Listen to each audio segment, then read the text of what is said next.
I was gonna say, you remember that security lady who was like, ah, you know, she she can't be the Harry Kim of this. She got promoted past ensign.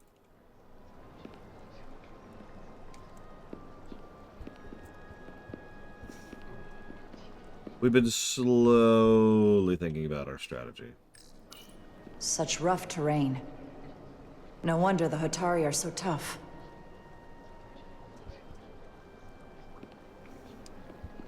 A little bit, yeah, Ross. Commander, I'm glad you've chosen to side with the Hotari. I knew the Federation would see through the Elidians' baseless claims and protect the interests of my people. Even though the Hotari should have control of the mines, some of the Elidian claims are still valid. There you're wrong, but we can agree to disagree.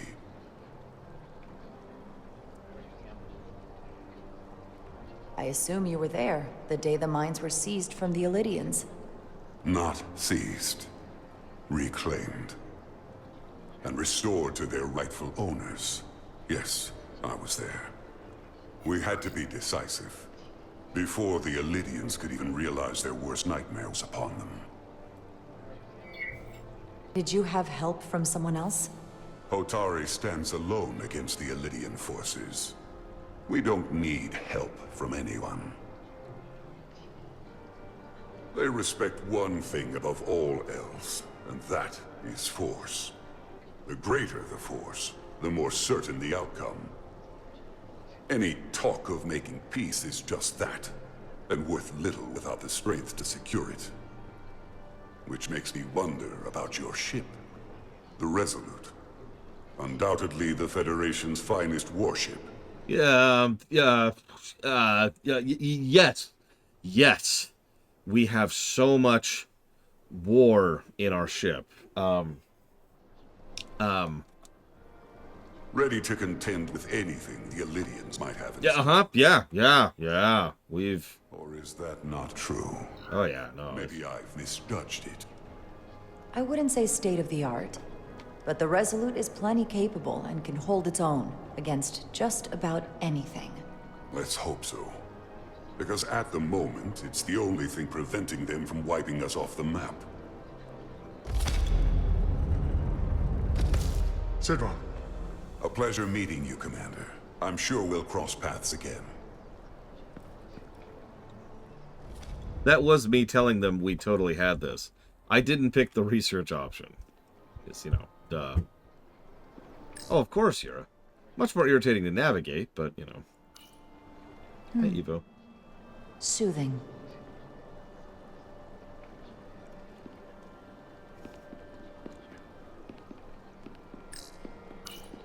Commander Rydek, I'm encouraged to see the Federation supporting my people. I'm afraid of what might happen without your help. If anyone deserves thanks, it's Ambassador Spock. No one is more invested in negotiating a peaceful settlement to this conflict than he is. I'm so glad. We need his help before the situation escalates further than it already has. It's been very trying. I saw you speaking with Sidron, our national hero. I'm curious, what did he say? He seems to be of the opinion that negotiating for peace is a waste of time. Because force is the only blunt instrument he understands. He's a miner, not a diplomat. For the first time in our history, the Hotari have the upper hand. We see ourselves as strong instead of downtrodden. New voices have risen up. Old voices shouted down. Galvin and Sidron have become national heroes. Now, they have the Queen's ear. Better or worse, depending on your perspective. I get the sense you don't exactly trust them. I don't trust their instincts, which are leading us to war. My fear has been that the Elidians will launch an attack and crush us. You've seen their starship, no doubt. They could have retaken the mines whenever they wanted to, but it never happened. And as strange as this may sound, I'd almost say they're afraid. I just don't know what they're afraid of. It's still the same bluster and bravado you would expect from them. But it has no teeth. Like they're afraid of what might happen. Was it for fear of the repercussions, once the Federation became part of the equation? Possibly. But I almost want to say this was from the very start. Before engaging the Federation was even on the table.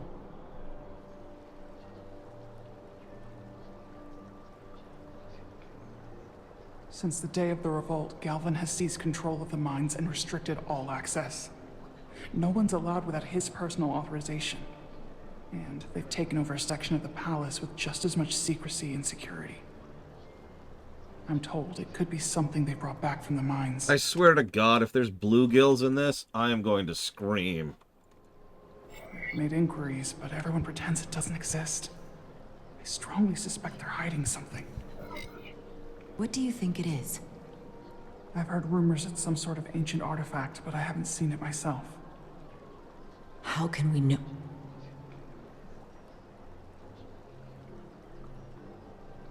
I'd better see what's happening. Do you think you can find out what they're hiding? I need to see proof of something before I can make my case to the Federation. I can try, but even if I found it, I might not know what to make of it. Take this. You can use it to capture whatever you find, and then send it to me.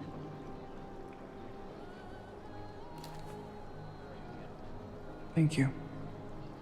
Oh God, that would be horrifying, Let you Bonipunk. know what I find. And I look forward to our meeting again.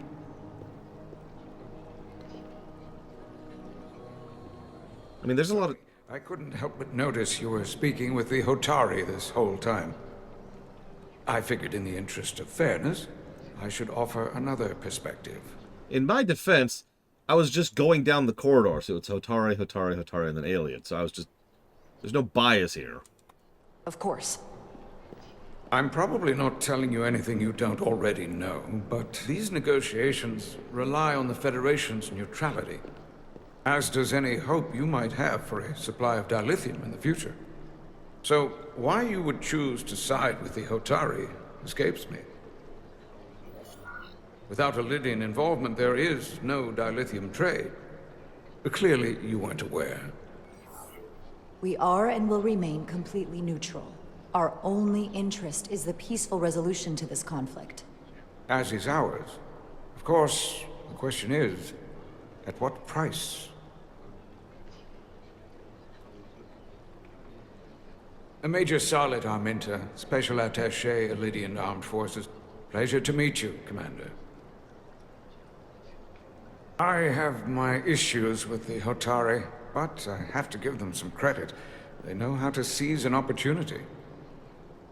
Inciting an uprising the same day as a massive once-in-a-lifetime ion storm. Our assumption was that this storm was just an anomaly. Yes, a very convenient anomaly. At least that was what we were told. Of course, I wasn't there. But who am I to say otherwise? You sound skeptical. Well, the official story is that it was the storm that enabled the revolt. How else do a bunch of unarmed, unorganized miners seize control of an entire moon, much less thousands of mines? But I've talked to people who were there. They tell a different story. They say they're lucky to have escaped with their lives. That it was more than just the storm. That somehow the miners were able to harness the energy from the storm. I know it sounds crazy. I'm not even sure I believe it myself. But that's what they said. You just answered your own question. How do a group of miners do something that in theory can't be done? That's how. Harnessing the storm. But even if it's true, how does that even happen? You tell me. Got it. They found this ancient artifact. There's little blue aliens that crawl down their throat.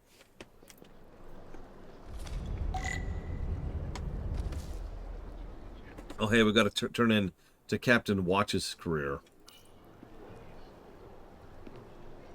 They seem proud of their culture.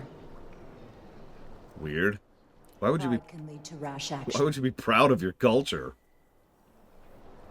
Actually, yes, this is 2380 out of Vistico. I can give you the exact year. In fact, it's December 9th, I want to say, of that same year. No, seriously, I double-checked. 6th. December 6th of that year. At like 11 p.m. or something like that.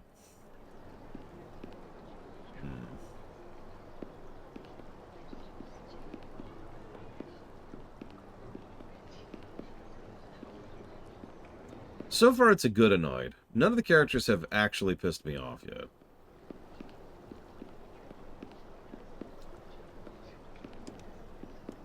Yeah, no kidding, Colgrim. If you don't know when that is out of Istico, that would be 1 year after Star Trek Nemesis, which is after Voyager got back and after the end of DS9. But that's before the events that lead to Star Trek 2009, which would be 7 years later.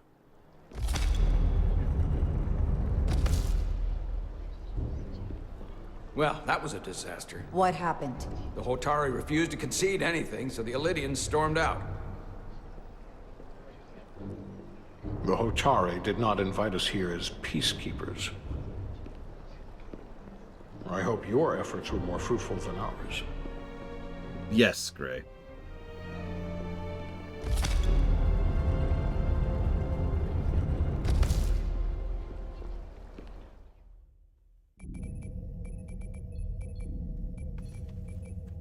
Gravitational harmonics failing to resolve. Warp bubble stability degrading. Increase output to maximum. Increasing warp output to maximum. It's happening again.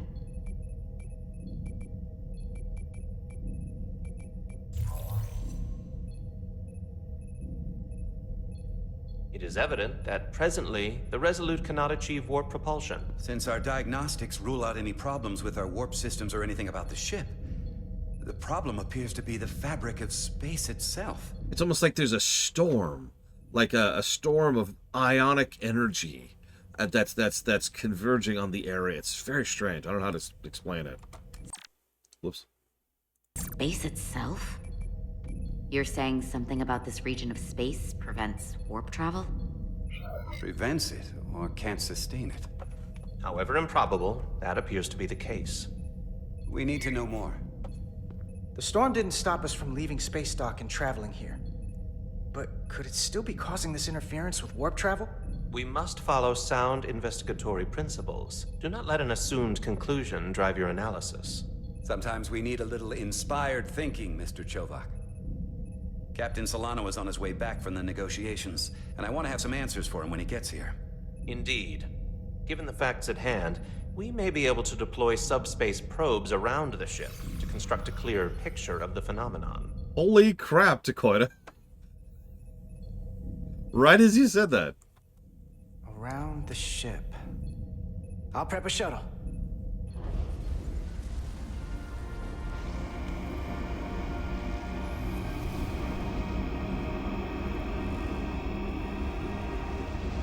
Okay, I don't know if shuttles count as probes.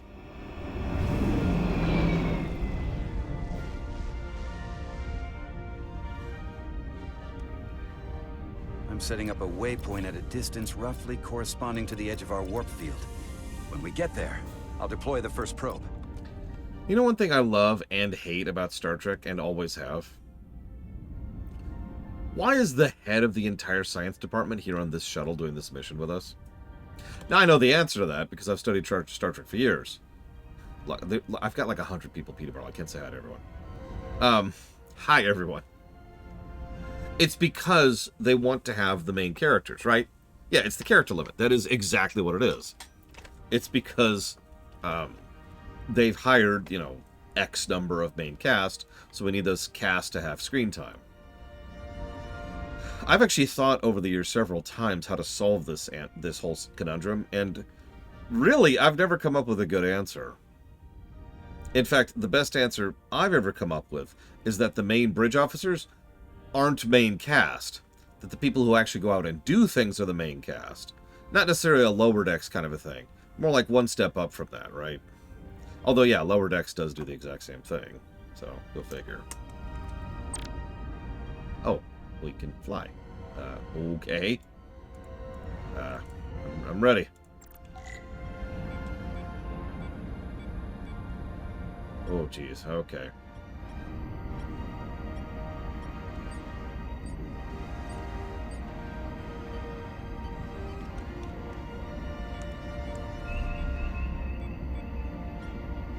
Commander Westbrook, the Resolute systems are calibrated to receive the probe's readings.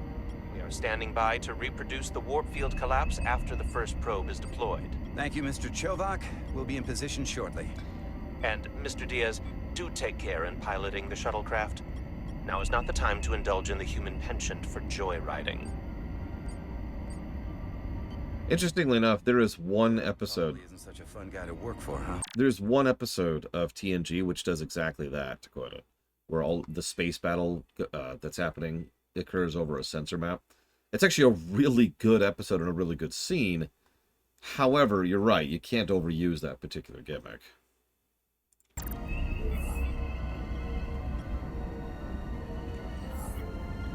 Nah, Lieutenant Commander Chovak's not so bad. You know, once you get used to him. And, I've learned a lot working under him. The wounded, that's right. I have a feeling I'm going to have to work harder to be a political animal like you, with this new first officer coming aboard.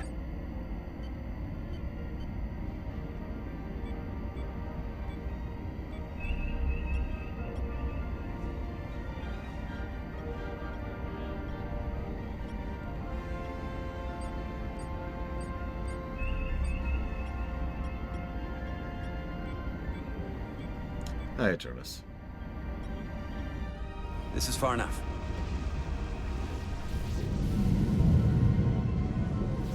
Transporting the first probe into position.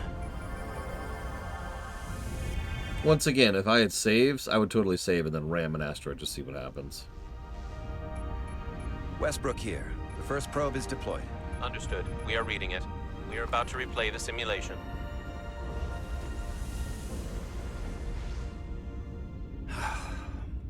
Problem? I just can't get a handle on her. Commander Rydek. She rejected my plan to use a deflector pulse against the storm surge. But on the other, she did listen to my advice and use the whole polarity trick to get you through that excursion alive. I'm not saying there's anything wrong with the new XO. I'm sure she's a fine officer, even if we don't see eye to eye. But she didn't go through what the rest of us did. You know that. And it's hard to figure out why she'd be the one Solano chose instead of, well, one of us. I've heard some good things. You should at least give her a chance. I'll take that under advisement. Test is running. Warp field collapse in 3, 2, 1, mark.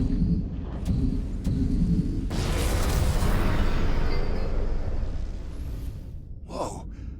All right, that is definitely a problem with the fabric of space. We need to get another probe out there. That's very Federation, right? Oh no, we found a hole in space. Let's probe it! I'm only partially joking.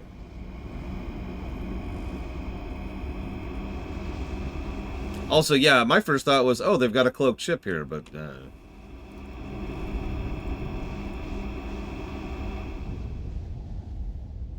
With 2 points of data, the Resolute and the probe, we've managed to get an interference pattern. I'm setting a waypoint to a particularly strong area of interference. No, I like your first sentence, Gray. They ate all the adventurers and diplomats. Okay, so we're going to go and ram this head on and see what happens. Listen, I'm going to give you a piece of advice I wish someone had given me. Don't get us killed in a few seconds. Don't get so focused on what's in front of your face that you lose sight of the big picture. Before Rydek showed up, the captain pulled me into his ready room and told me he didn't think I had the people skills to be first officer. What a load of crap. I mean, if he'd said that about Chovak, sure. I appreciate the advice, Commander. I'll make sure I keep my options open. I don't need to tell you how to operate. See you around out of You're already Vistico. well on your way. Have a good one. You're a capable engineer. You're good in the field. Keep up the good work, and who knows? A solid jack of all departments like you could be Commander-in-Chief of Starfleet one day. Hell, Admiral Jellicoe started as a shuttle pilot. And there are places to go in the enlisted ranks, too. Of course, if you get an officer's commission, they'll put you on another ship. You know, I'd be the best leader Starfleet ever had. Lower decks always have to fix all the problems Command causes. Maybe I'd just save everybody some steps. Well, don't forget about us little people when you're running things. Of course not. You gotta remember where you came from. Wow. I'm afraid we need to have Admiral Jellicoe get pulled out back and shot.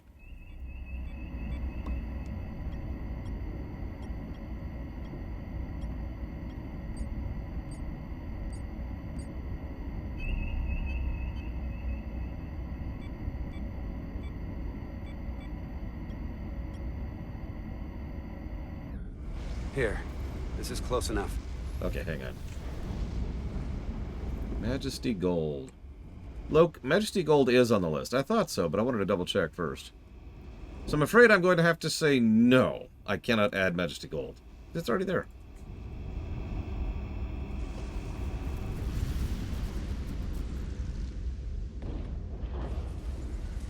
So if you want to pick 3 other things, let me know. Stop the engines. Deploying the probe. Westbrook to Commander Chovak. We're ready for another sampling of data. Very good. Running the simulation again. Warp field collapse in 3, 2, 1. On. There it is again. I saw it. It seems to be directional. Well, what about the scans? Anything?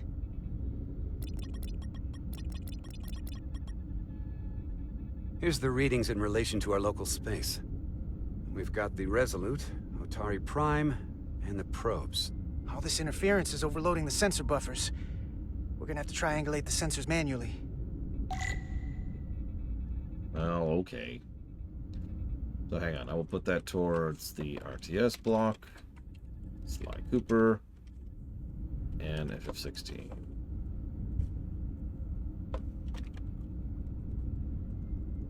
And thank you very, very much, Equalitas. Always appreciate. I'll put that towards absolutely nothing, unless you want to put it towards up to 3 things of your choice.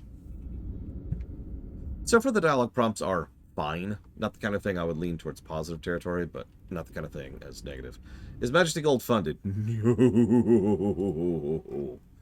Turbo no. 242 divided by 9,750 means that Majesty Gold is 0.02 funded, or 2% funded.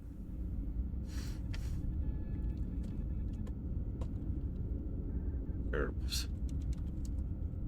I'll put that towards Near Replicant and 2 other things. Is Majesty Gold part of the RTS block? No.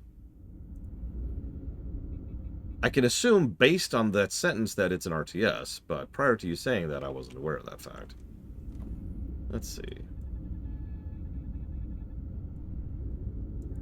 You got it, Qualitas. Thank you. We got something. These markers indicate peaks in the gravimetric interference patterns. Let's see if I can find some more.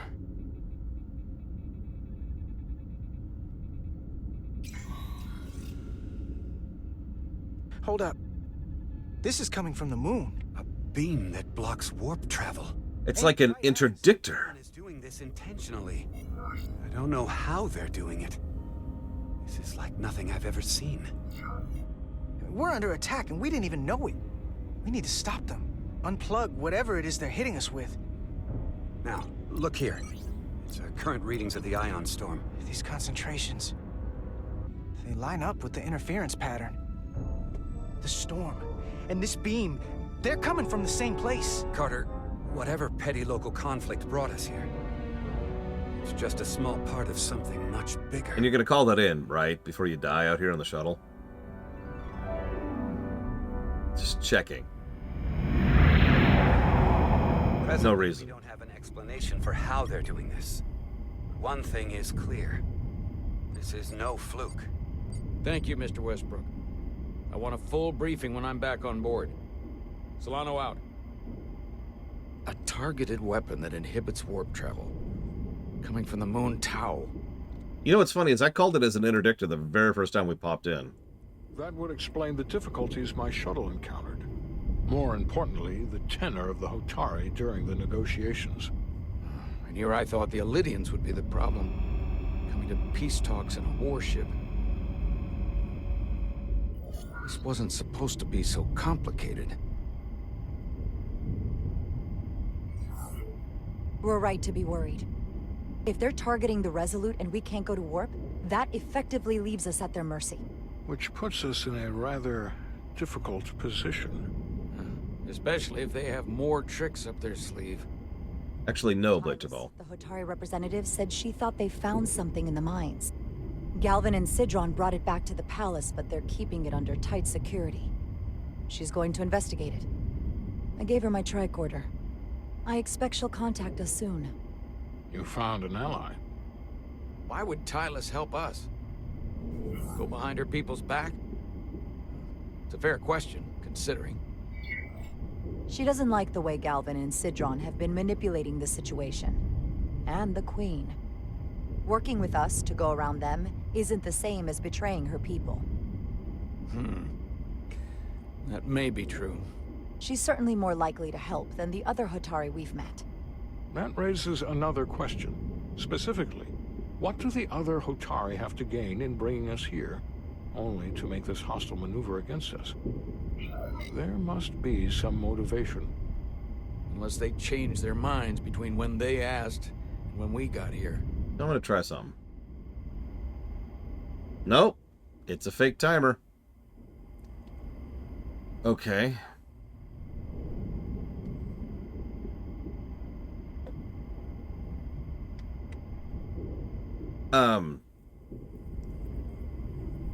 So here's my thoughts really quick. Yeah, no, we're in the game. I'm actually not hands on controllers. If I tab out, it doesn't change anything at this point. I don't know why that's there. That would be terrible, Bionic. Ah! Probably, Betrayal. Most people probably aren't reviewing the game and trying to test things. What's really funny, anybody who knows me, which is, like, none of you. Sorry, I shouldn't say it that way. Anybody who knows me off camera knows I test stuff all the time because I like to understand how games work. So, like, me and Garrett will be playing something and we'll be like, hey, how did that work? And we'll go back and we'll screw with it to figure out exactly, you know, how it operates and how it works and to do things like this. Two thoughts. First thought. These people are stupid, found a gun, and now think they're big boys on the block. All that's metaphorical, but I still mean it sincerely. There's an episode of Stargate, very, very, very early episode, where there's these, like, locals who are totally not Mongols, trust us, and they trade away their gun in exchange for getting one of the people back. And they're like, yeah, we found a gun, woo, woo. And they're like, yeah, we got to get away before they find out it's a limited clip, because these people don't actually understand guns, right? So they're like, yeah, we're totally invincible now that we have this super weapon, right? Yeah, also pretty much the worst episode of Stargate, but let's skip over that for a second. The important part is we found a special thing, have no idea how it works, and we're screwed. Option 2, out of context problem. Something's going on here that we haven't accounted for at all because we don't even know it exists. You can't beat someone at chess if you don't know you're playing chess with them. So, whatever's happening here probably actually has nothing to do with the Hotari or the aliens. And I can't remember their name, sorry. And it's just and that's just like the vector, right? That's the thing. It doesn't make sense to bring us here. Tylus said that Galvin and Sidron have restricted access to the mines, even to the Hotari. So they don't want anybody to learn what they've found. Then calling in the Federation is a funny way of going about it. I don't think the Illidians know what's going on that moon either. Major Arminta said the revolt defied explanation. That the Hotari miners somehow harness the energy of the storm. Harness the energy of the storm? Doing that is beyond even our capabilities. No, it isn't. So is a weapon that disrupts warp travel. No, it isn't. There have been civilizations and entities, both past and present, Far more technologically advanced than the Federation. The Illidians and Hotari don't fall into that category. But that is all the more reason to investigate further. God, no. Sorry to interrupt. This game came out last year, Mr. Floyd Pinkerton. Nimoy died in 2015. Telltale hadn't even collapsed yet when Nimoy died. We've received an urgent call from Hotari. The Queen's advisor, Tylus, has asked to speak with you. Put her through. I was to say, we certainly are getting some Myconian vibes here. Galvin and Sidron are still with the Queen. I've enlisted help to gain access to the room they have under guard. I don't have much time. I'm not supposed to leave my post. It's only for a moment. I so appreciate your help. And she's dead. I found something. I'm sending you a scan. Looks Iconian. Got it. Get out. Tylus, if we needed to gain access to the mines on Tau, is that something you could help us with? I suppose it wouldn't be easy, but I have to go. Tylus. Can we reconnect? Why would you try to call someone who's actively being Sorry, Captain. We've lost all stealthy? contact. That's I'm sorry. I know I sound like I'm nitpicking, and that's because I am. But like, for real. I'm sneaking around the area. Oh no, they're coming. I'll call you back later. Quick, we need to recall them back. Hey, are you there? Hey, and then picture the camera switching over to the person who's stealthing, and it's just like, ding ling ling ling ling. Ding ling ling ling ling ling ling, and you're like, oh my god, where's the silent button? Ding ling ling ling ling ling. Listen, no, oh god, they're stabbing me. We can only hope she escaped without harm. Thank you, Spock. It was hard to tell. We have to help her. Send another shuttle. We're Or not maybe... doing anything yet. Not until we know more. Let's see the scan of whatever the hell that was. God, I'm not sure what the game wants me to do here. Sorry, I'm being mean. I apologize. I'm disguised as an ice cream truck. Ding-a-ling-a-ling. Oh no, lots of fiction does that, Nemesis. It's funny. Guys, just looking at her like, oh, the animations are very Telltale. Speaking of someone who's streamed almost all the major Telltale games at this point, I actually have recognized specific animations and motions. Most notably, the way that they walk is something I see. It's a lot of it. I'm saying this wrong. A lot of it is stuff I've seen before.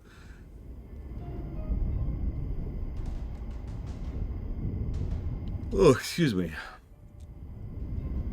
Yeah, the rigging and the... I can't remember the terms right now. Tylus suspects this came from the mines on Tau.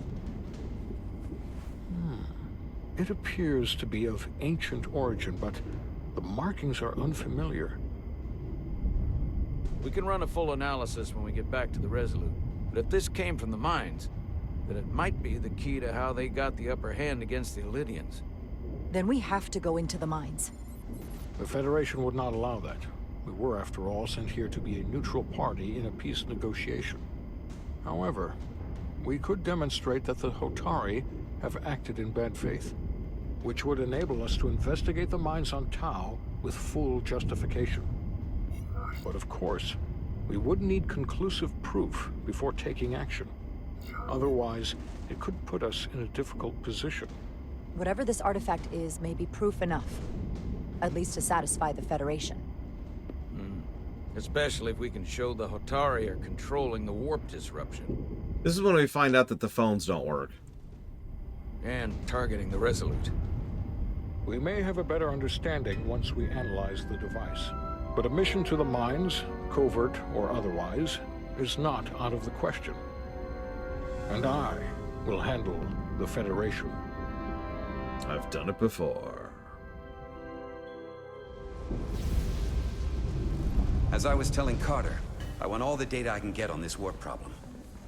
And the negotiating team's shuttle has been recording data all the way back from Hotari. Even better than our probes. So pull the sensor and engine ISOs from the Melville when it sets down. Will do. Yeah, Spock puts on a cowboy hat. I'll join you and Chovak down in engineering to run another analysis after the briefing.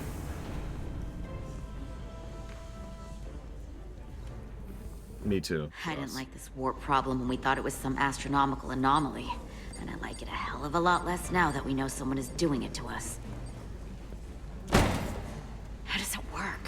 What do we even do about it? If I could speak some minor praise really quick here. I absolutely hate to do this, but I think I am going to ding the game on animations. They really are really rough.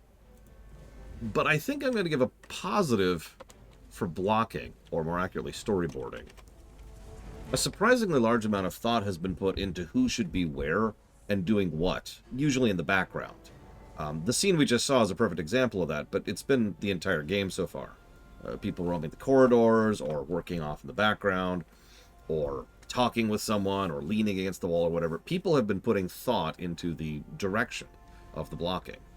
Yeah, it's a form of brickwork. In this case, it's NPC set dressing specifically. So, jot that down here really quick. And the brickwork's been honestly pretty legit. I've been enjoying it. Well, we are only like 5 hours in, so maybe you'll change my mind, Evo. Change my mind. Sorry.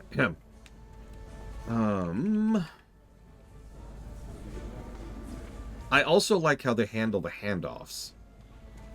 This show has been doing something I've been wanting Trek to do for years. It's bouncing the camera. Now, the camera's staying on the same ship, so it's not quite the same thing that I've been positing for years. But we have two leads, two PCs. And there's been fairly smooth transitions between the two of them as we've been going throughout the course of the work, right? Sometimes we literally cross paths like we did in the hospital, the med bay, or like we did just now. And other times it's just a logical consequence. No, not an A plot and a B plot. That's different. There is one plot here. There is only the A plot. However, the camera is bouncing perspectives, so we're seeing different angles on the same plot.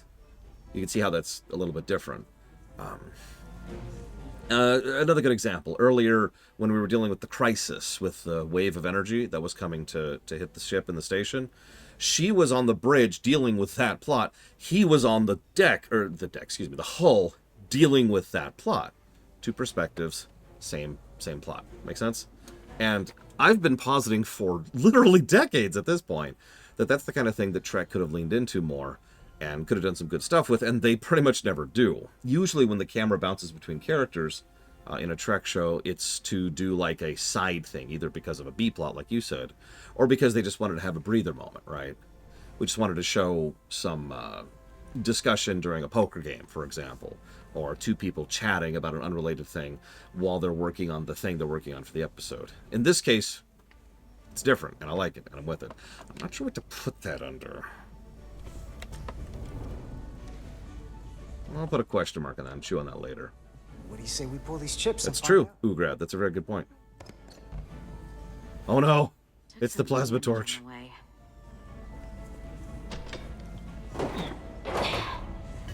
That ionic interference scored the hull plating. Might be some micro welds. Exactly, Ross. All right. 3. It could be a matter of sequencing. It won't budge.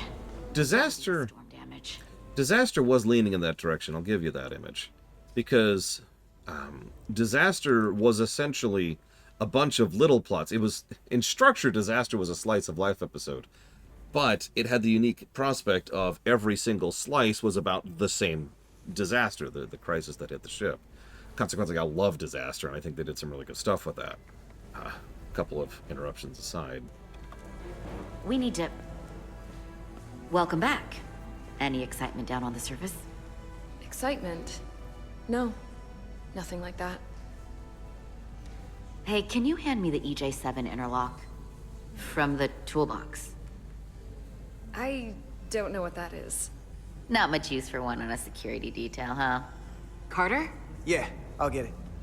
Year of Hell's also unique, but we'll get to that in a minute, I guess. I would agree, Year of Hell does kind of bounce a little bit, though. Oh my god, there we go.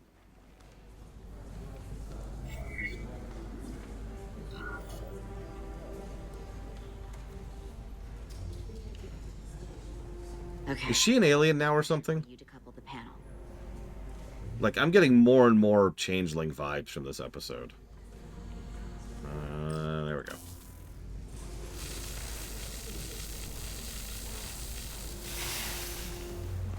Here, I'll help.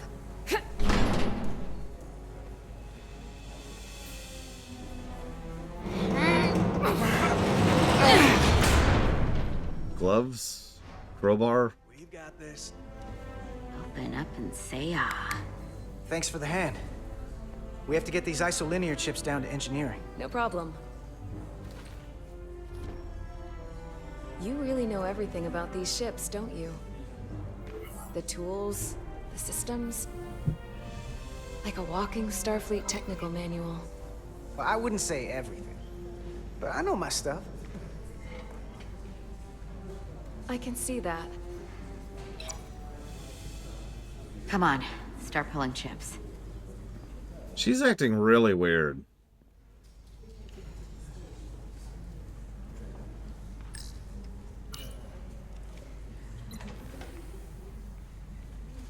The girlfriend.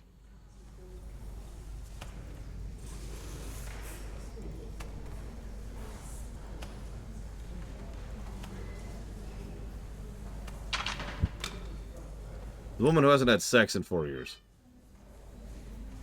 But no, I've watched Star Trek before. Something's up. What's this?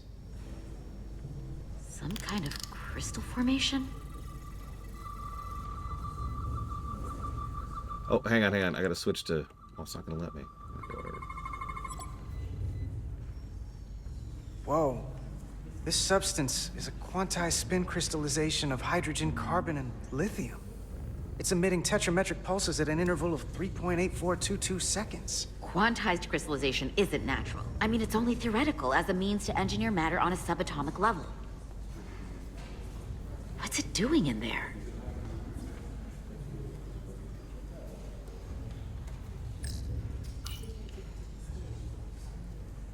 Wait. Regulation 364, subsection 9. What? Regulation 364, subsection 9 orders that in the case of an unknown foreign substance infiltrating a sealed system, it will be placed in secure confinement before further examination. Retrieve a containment module. Don't you think we're more equipped to deal with whatever this is? No. Before anything else, this is a security issue.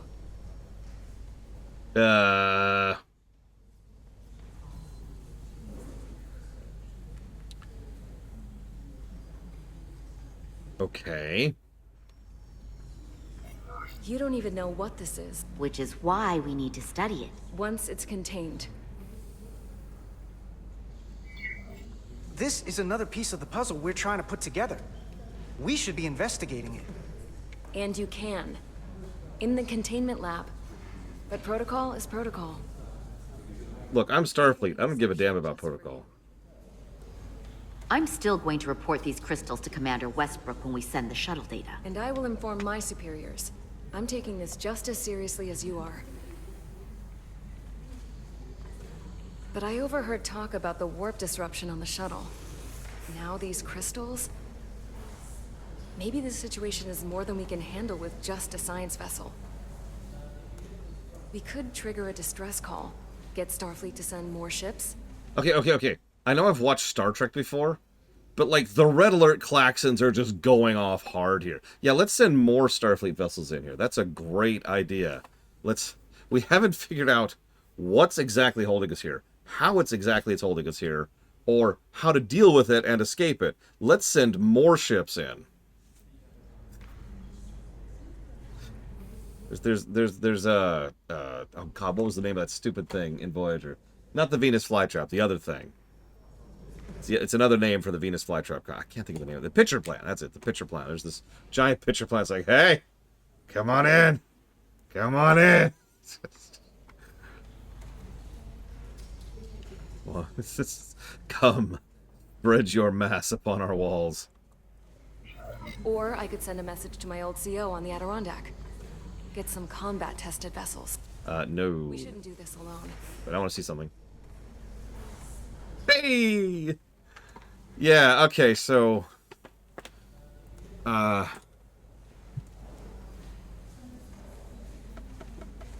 yeah. We're at the edge of the quadrant. Help isn't just gonna pop over like we're in Sector 001. Wouldn't hurt to try. You talk like you've never had your backs up against a wall before. This is Starfleet. We solve our own problems. Weren't all of you alive during the Dominion War? In fact, based on your ranks, weren't all of you serving during the Dominion War?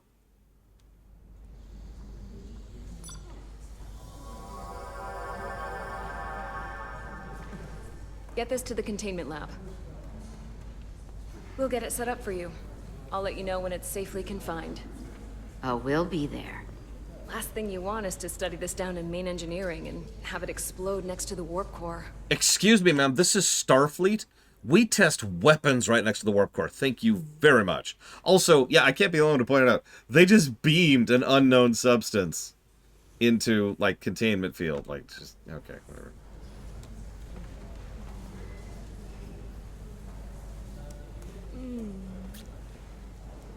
Almost forgot. Can't have that. Oh yeah, she's an alien. For a second, I thought she'd gone cold on You you. can tell by how she's walking. She might have changed her mind. But I guess this whole situation has her spooked. Maybe she knows more than us? Or it's because this is all happening so fast? But she usually doesn't scare easy. Yeah, there was something a little off about her. Like that talk about sending a distress call? That was pretty out there. She was probably just thinking out loud. I'm sure she'll come to her senses. This mission has enough complications stacking up. Now, we'll get through it. You, me, and Miranda too. All dead. Equally. Commander Rydek was able to work behind the scenes during the negotiations and made contact with a representative from the Hotari delegation named Tylus. She mentioned an unusual artifact of unknown origin being held under tight security within the Hotari Palace, which she believes came from the mines on Tau. Now, this artifact might have a connection to the revolt, to the storm, and to the warp disruption we now know has been targeted at the Resolute. Commander Rydek, if you want to take it from here. Of course.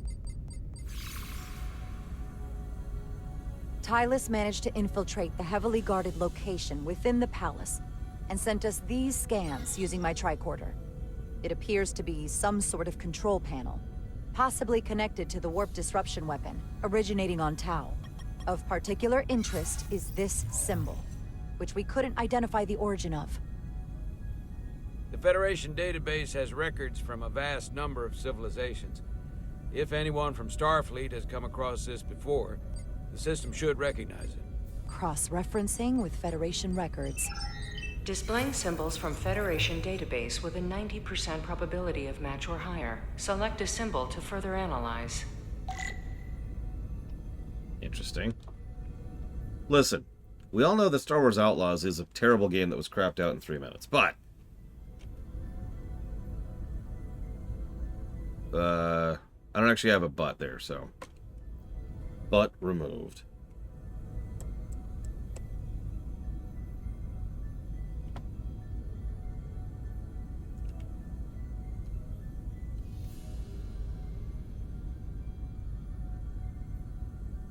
Probably, Bureau. Wait, what's going on with Kane?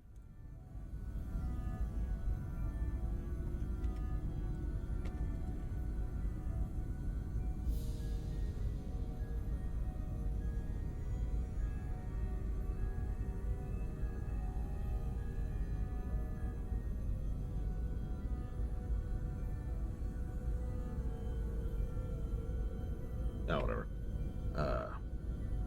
Oh! Sorry, I had a window covering the screen, so I didn't see it. Sorry, what I was thinking, if they decided to make a CGI animated Trek show, even done in this relative style, so the animations aren't exactly like at Prodigy levels of quality, but, you know, it's a new Star Trek show, voice acting, writing, and some... Yeah, I'd be into that, 100%. There would be some issues, I'm not going to lie. But I've said it before, and I'll say it 1,000 more times. Sci-fi really does better suit the animated field rather than live action. There's just so many obstacles to doing sci-fi properly in live action. It's not like you can't, but it's probably telling that most of the most popular or well-beloved Trek episodes, for example, are the ones where the sci-fi element is either very, very low or only is in like one specific scene. Even Andor, a show that we covered, which had a colossally huge budget and tons of support and time, didn't really sci-fi it up all that often. It would save that for specific big moments, right? Like the end of episode 3 or the end of episode 6. And yeah, Inner Light, Measure of a Man,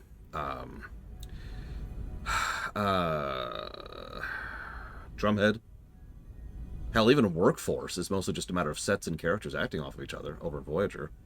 Didn't you just sub, Blue Fox? Chain of Command, another good example of that. Especially Chain of Command 2.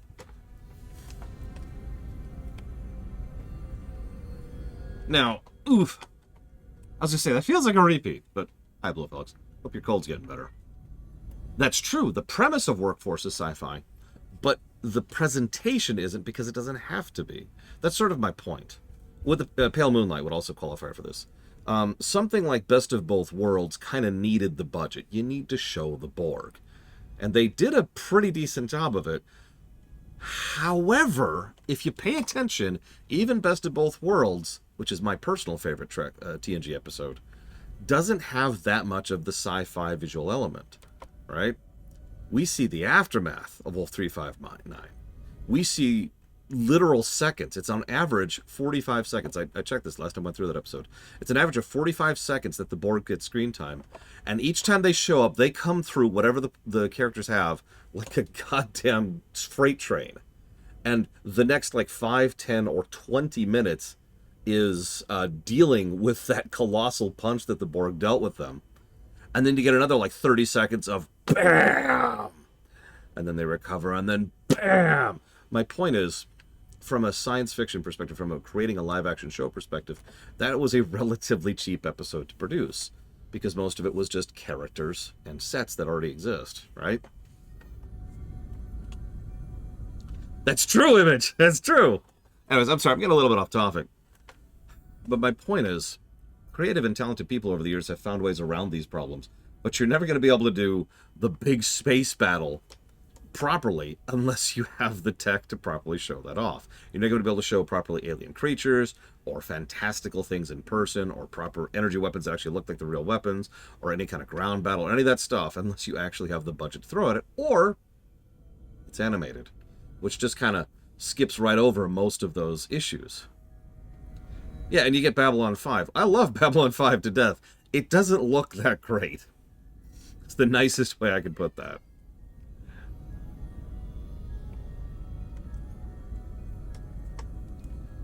Oh, that attitude, Lord Harrimont. I'm telling you, give us another decade, all the oldies can die out, and we might actually get past that. Farscape looks better, but Farscape was unique because, A, Farscape was being built as an advertisement for the studio for what they could do with their puppetry, and B, it was hilariously expensive.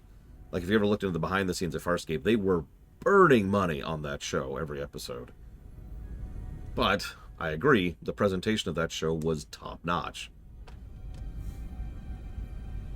Yeah, animated plus budget equals Arcane. Or MLP. Animated plus sabotage equals Tangled. Sorry. I was actually going to write something down. Right.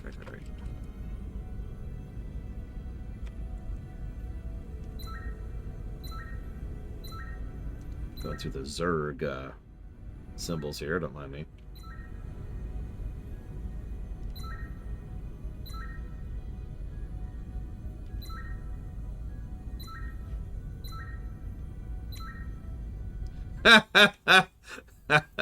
Donkey Kong Country is when you have concentrated vomit in visual format.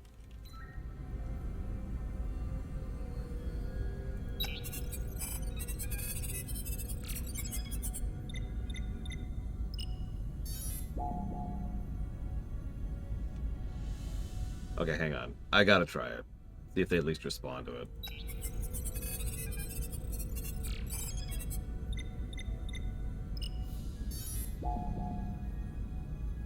Anything? Aww. How could I even buy a copy of it, Spartan? Also, no. I only cover Zelda games.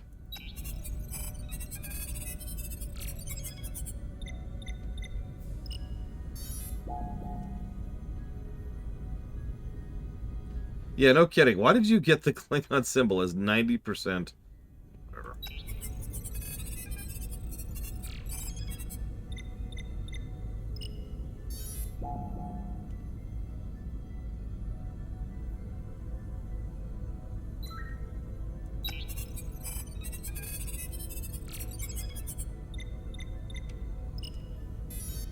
Remember, 3 things, Juju's. 99.2% match. They're Protoss. What?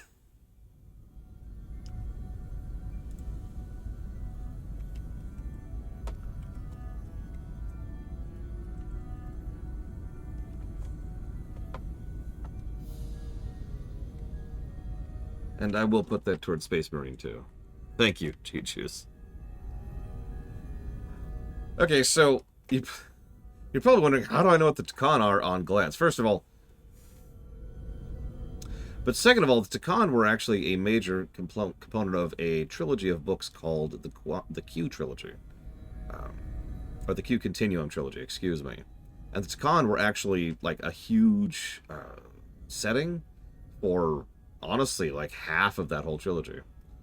Now, just to make sure you understand, G-Juice, that means the other 2 go towards Dealer's Choice, okay? If you're okay with that, we're good. But yeah, so this is from a TNG Season 1 episode called The Last Outpost, where you probably remember more for the fact that it was the specific episode that introduced the Ferengi. Actually, yes, FML word. That's where we found out about the One, as well as parentheses, asterisk, parentheses, which is from TOS. And the Gorgon, who was also from TOS. But yes, that was the very, very first Ferengi episode where they were like... okay, I just want to be sure, Judas. And yes, that means I get 2 dealer's choices, Lord Herma. That's the rule. You get 3 things. Wow, yeah. Yeah, they had the styrofoam whips, which looked really terrible, and the crazed gerbils. That's not my terminology. That comes from Armin Shimmerman specifically. Okay. So, what are we looking at? Of course, he has never heard of them. Composition indicate this is a glyph associated with the ancient Tkon Empire. Their civilization collapsed over 600,000 years ago, but once spanned millions of systems with a population numbering in the trillions. Fascinating.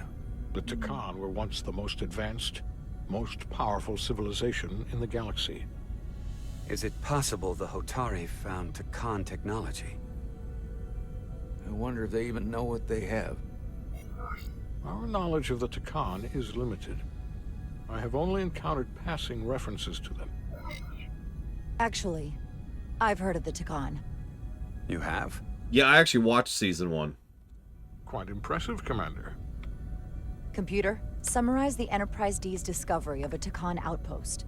On Stardate 41386.4, the USS Enterprise D, under the command of Captain Jean-Luc Picard, discovered a Tkon outpost in the Delphi Ardu system. According to the mission summary, an unbreakable energy-draining field was deployed against the Enterprise and a Ferengi ship.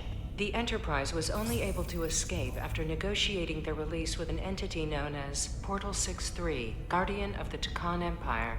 Unbreakable energy draining field. It starts to make sense. What else is there? There's a lot here. Let's take it piece by piece. Select the aspect you wish to learn more about. Why were the Ferengi portrayed as gerbils? That's the first thing I want to know about. There appears to be some sort of restriction order from Starfleet.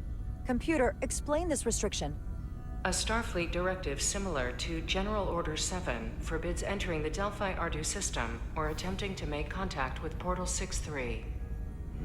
Starfleet doesn't throw up a no trespassing sign for just anybody. I suppose it makes sense, considering what happened to the Enterprise D. Okay. Actually, no, believe it or not, Warp Core. What's funny is the Tkon and the Iconians were both introduced in TOS Season 1. Or, excuse me, TOS Season 4, TNG Season 1. And then the Tkon were completely forgotten, except for the book series I just mentioned. The Iconians would show up in a few other works, though, including Deep Space Nine. And yeah, the Iconians actually predate the Tkon and were a lot larger. Was that Season 2? I'd believe that, because it was still one of the cheap-looking episodes.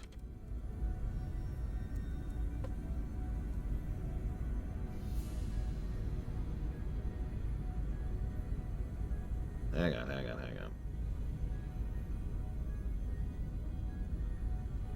Oh, wow. Contagion was Season 2. That's funny. I always liked the Borg designation for the Iconians. Species 29. If that doesn't mean anything, don't worry about it, but that's impressive.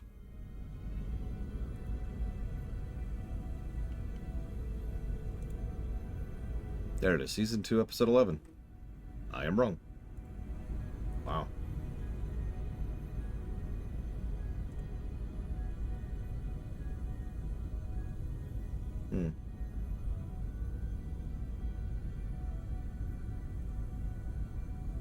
Sorry, I'm checking something now. You got me curious. Well, it also implies that the Borg are either older or just organized by relative data species. Either way, it gets across the same general idea. That's true. People do remember the Iconians. That's why they keep showing up. Apparently they show up in Discovery, too. I didn't know about that until about 5 seconds ago.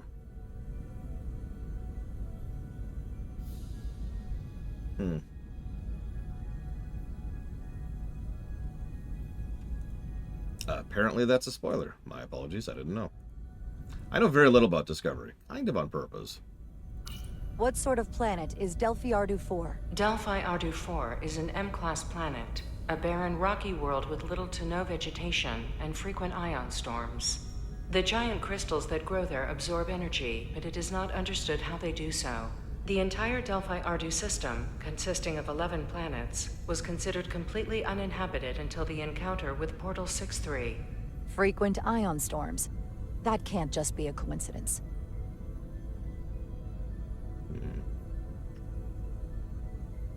Tell me more about this luxury cruise apartment condo in space.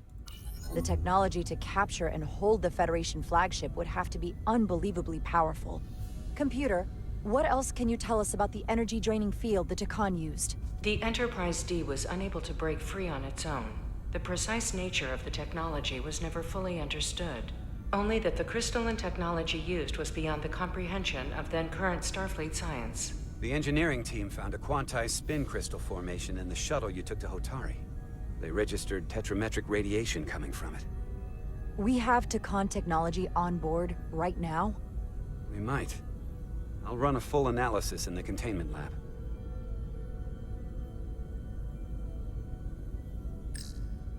Someone from the Tkon Empire is actually still around.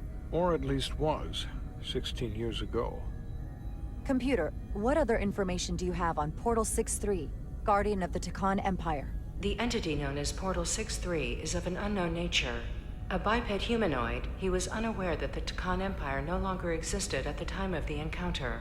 He was able to control the crystal-based technology of the Tkon outpost through apparent telepathic means. It was by his choice that the Enterprise was released from the energy draining field after Commander William T. Riker of the Away Team argued on behalf of both Starfleet and the Ferengi. Telepathic control of their technology. As I have said, they were the most advanced civilization in the galaxy. Yeah.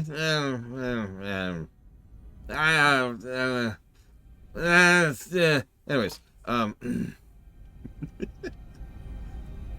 gosh.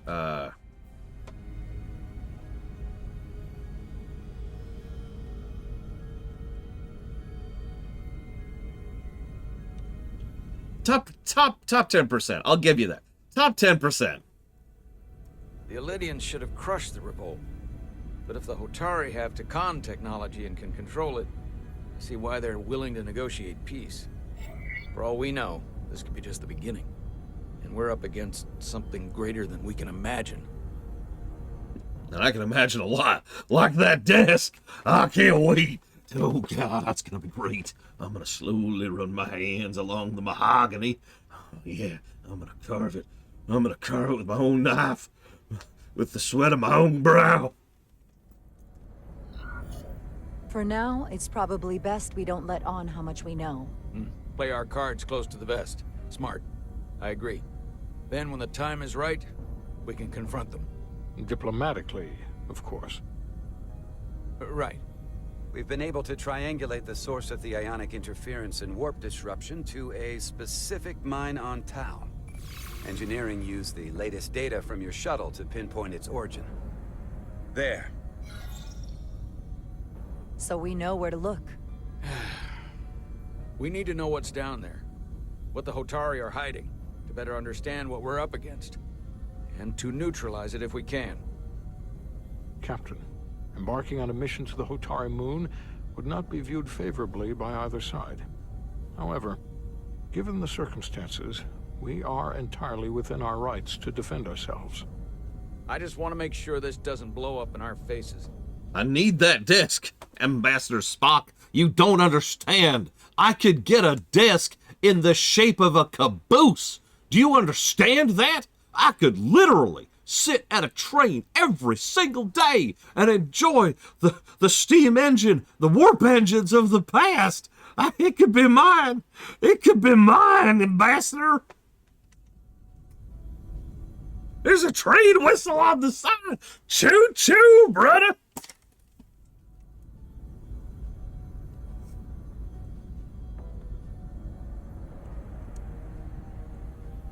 Which is why I'm thinking of sending Commander Rydek on a covert mission to Tau. Assuming you're up to the task. Listen, I need you, my XO and first officer, to go down into a deadly mission by yourself. I'm sorry. I get it. No, we already talked about it. It's Trek. It's just, really? Commander Riker, I'm going to be needing you to go down alone as a commando on this mission. Of course, sir. Right off. Also, there's a high chance you're going to die horribly. But if you do, I just want you to know, I've always had my eye on Deanna. Of course, sir. Wait, what? It would require absolute secrecy. And obviously, it's not without risk. I'll get the away team in and out. They're in safe hands with me. Under normal circumstances, that would be the case. But given the sensitive nature of this incursion, I'm afraid you'll have to go it alone. Listen, I can't have anybody getting in between me and my desk. I will not be stopped. Not by you, or the Tkon, or the aliens, or anyone. I will rule this desk, or I will see it burnt to ashes around me. If you try to get in my way. I'm hoping Tylus can accompany you. The priority is to avoid detection. It's a calculated risk. The last thing we need is to get caught and then blamed for violating our neutrality and aggravating an already tense situation. We can't afford any mistakes, which is why I've chosen you. Yeah, I was gonna say, we're gonna get an EpiPen, right? Because, you know, we have that life-threatening problem. It's a risk we have to take. We need to know what we're up against. Agreed. And of course you'll have the full support of the Resolute throughout. We must take every precaution. Get in touch with Tylus and make the necessary arrangements as discreetly as possible. Bridge to Captain Solano. The Elydians have moved additional ships to the edge of the Hotari system. Current heading is straight for the homeworld. Understood. It would seem we no longer have the luxury of waiting. In that case, may I suggest you and I return to Hotari Prime? Doing so will provide Commander Rydek as much time as possible to complete her mission. Agreed. We'll hail the Queen's delegation from my ready room. We all know what we need to do. Dismissed. Look, have you seen Cisco's desk? Actually, real talk, of all the captain's desks. And they're all good, legitimately. My favorite is Picard's. It is this really nice mahogany. I think it's mahogany, but it is real wood. Actual polished, wood desk in real life. And Ed Solar, where is the crystal formation that you found in the shuttle? I have tasked Ensign Calloway with performing a full analysis of the tetrametric pulses. Security brought it to the containment lab. I was just there. They don't know anything about it. Security never checked it in. I hate being right! Miranda never got there? She's the one that had the crystal formation? Also, yeah, Archer's desk sucked.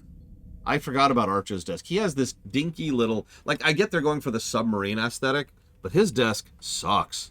The Janeway's desk, it's modern, it's chic. Cisco's desk is this nice, big, like, black... I don't know what the material is, but it's got this, like, obsidian-looking thing going on. And, of course, I already mentioned Picard's. It's that mahogany thing. But, like... Oh, we're going to let this run out, by the way. That's why I wanted to pause. I don't think Kirk ever had a desk. God, it makes so much sense, Ross. But Kirk, like, didn't even really have a ready room, really. Like, he had his room, and he had, like, the bog standard desk everyone else had. Yeah, it was just a table, like any other table. Might have literally been the same table. So, I'm not even sure that qualifies, to be honest with you. Anyways. Yeah, her and the rest of the security detail from the negotiations. This is it. This is it. This is it! You've got to be kidding me!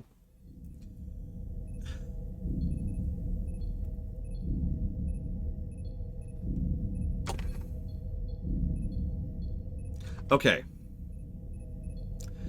I'm going to be real. I don't demand much gameplay from these kind of games. But as I've argued for years, even visual novels, choosing our adventures, point and clicks, telltale games, there is still a gameplay there. There is still an interactive element which still matters for the purposes of a review. I myself pointed out several times during Telltale's Tales from the Borderlands, my personal favorite one, how they could push gameplay into the game.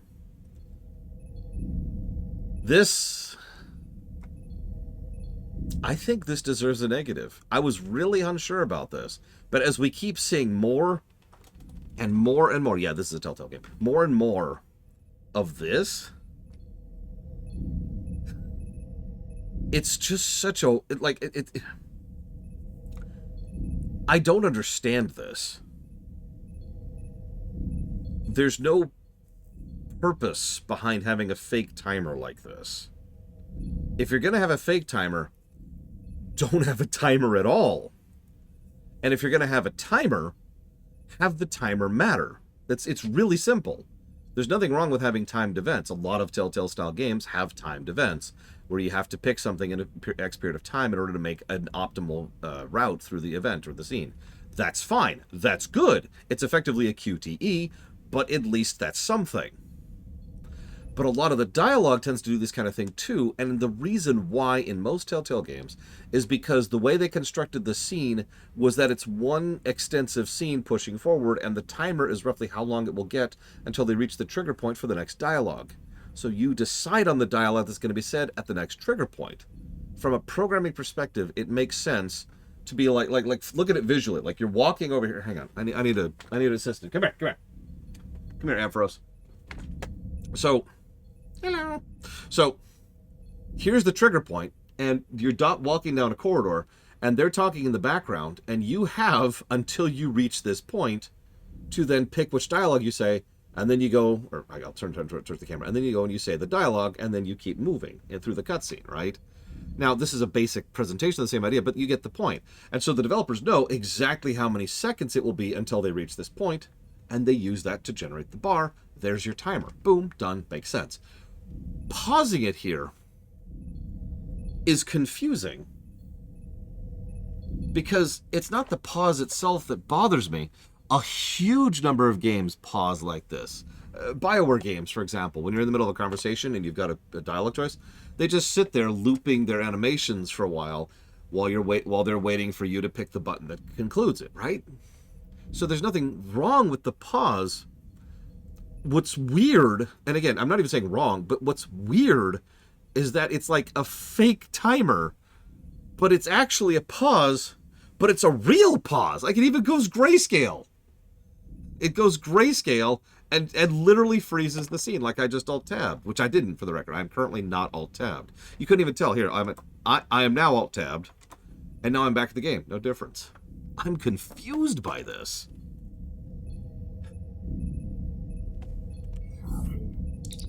Diaz, Tamaris. I'm going to start doing this just for a bit. Just for a bit.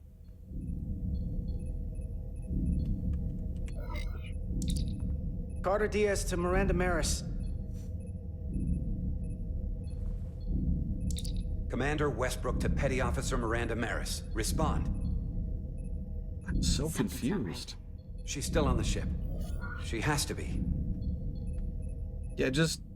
Look, we've got a looping animation playing right now. You already made the loop. You already developed the loop. Why not just keep it looping? Right? I'm sorry to keep hammering this point in. The developers already did the hard part. They already made the looped animation with the looped sound effects, with the looped music in some cases, in order to have the cutscene sitting there waiting for the player input. They've already done that. The hard part's done. It's in the game. And there's no options about that I can see. There's like the modes thing, which is not very helpful. There's apparently a transporter thing later. But yeah, there's no options about this. I don't understand this. Computer, locate Petty Officer Miranda Maris. Petty Officer Miranda Maris is in the isolinear storage array on Deck 5. I'll go find her. Good. Maybe go with someone? I'm sure Mr. Diaz can attend to this on his own. Don't you want to send me with a friend? Do you have any brain? No! What are you doing? Oh my god, it's even dark! It's even dark! Security! Security! Bring down security, quick! Oh god! Hang on. Handing out another red flag there. Yeah, we're about to die to prove that the situation's serious. Oh,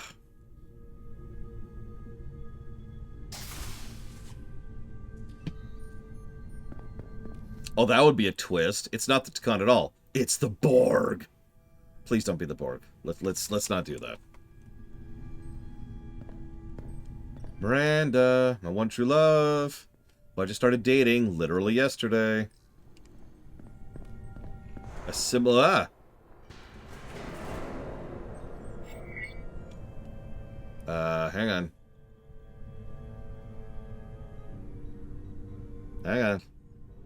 Like, look, the animation's looped. Our hands are roaming. We're breathing, you know. You did the hard part. I don't understand. There's got to be a reason. There has to be a reason for that. Game development stuff in general doesn't happen by accident. Nothing is in a game that isn't put there. Now, it might interact in unusual ways, but there's no such thing. It's like animation, right? You can't have... If you don't put it on the screen, it's not there. It's not like real life. So, why did they put that? This is going to bother me. I wish I could reach out to the devs. Why did you have the fake timer? No judgment. I want to know. For real. Oh, no, that's a good point. Hey, Ross. Do me a favor. or anybody else who owns this game, fire it up and see if the timer doesn't pause. Because, like, I am running some INI edits in order to fix the graphics, right? That shouldn't affect it. But there's a quick and easy way to test that.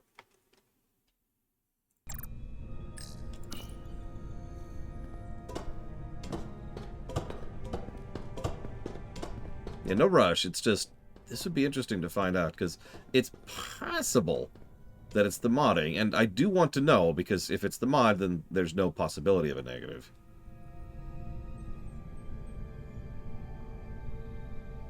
They look like big, strong hands. No, I do. I remember it, Blade Deval. We've encountered plenty of these kind of glitches. What the?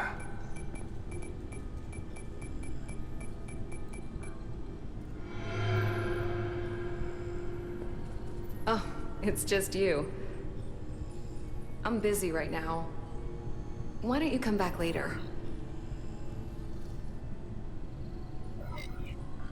I'm glad I found you. I was worried. We tried you on the comm badge and you didn't answer. Oh, I guess I was just caught up in my work. Red flag. But I'm through here, so I can't stay and chat. I have other things to do. Sorry you came all this way for nothing. Can we confront her with the fact that the extremely dangerous alien artifact never showed up in quarantine? Like, can we... we don't... Oh god, we don't have a belt. We have no phaser. We have no phaser on us. Why did we come down here unarmed and unescorted? Why are we so stupid? We're the red shirt. We're the red shirt. Why would you? We are in a hostile situation where we have already legally, as well as in reality land, clarified that we are currently under attack. We should be at a constant status of yellow alert. Period. I'm sorry. Even if this is all just something that's blown over, you raise the alert level when you know, or at least strongly suspect, that you are currently in a state of being under attack. Maybe we didn't fight in the Dominion War. Maybe we never got involved in that. I don't know. So, where are the crystals? Swear to me. But hold on a second. Commander Westbrook said the crystal formation we found in the shuttle never made it to the containment lab. He sent me to find you. I don't know why he'd say that. I brought the crystals to the lab myself.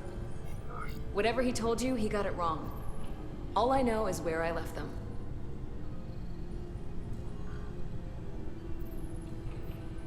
When you say there's nothing, do you mean it does this? To both Von Falkenstein and Gray? Yeah, positive for external continuity. Okay, so this is not the mods then. That's the relevant info. Okay. Lol, Disco. Okay, so we're about to die. Well, if you took them there, then that means we must have some kind of security breach. Those crystals wouldn't have just got up and walked away on their own. So, report it to security. You are in security. Fine. I'll call it in for you. Look, I appreciate that you came to check on me, but I'm fine. You worry too much. We're on a starship. Nothing's gonna happen to me here.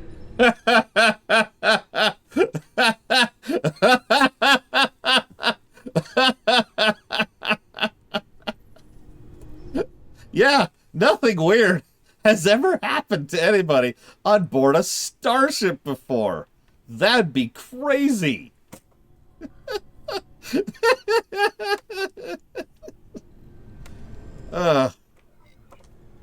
I'm worried because you're acting strange.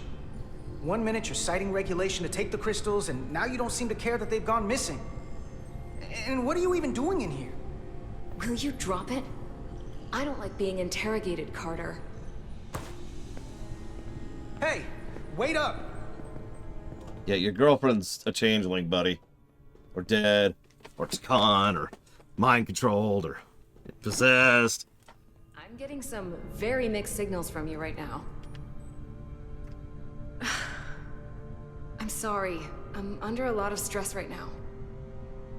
Just tell Chovak or whoever I don't know where the crystals are, and let me go about my business. I know we have some things to figure out. I don't have time to stand around and debate with you. Not right now. You know, the real crime of this all, we never even got to have sex. Blue ball again. I don't know what it is, but you're hiding something. What's in that storage drive? It's secure data. It doesn't concern you. Miranda, hold on. No. Get out of my way.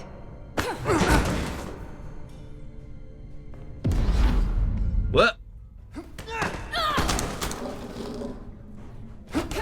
You know, you have a comm badge.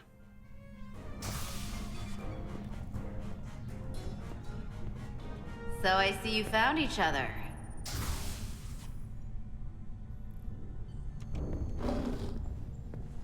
You were taking so long, the commander sent us to see what the problem was.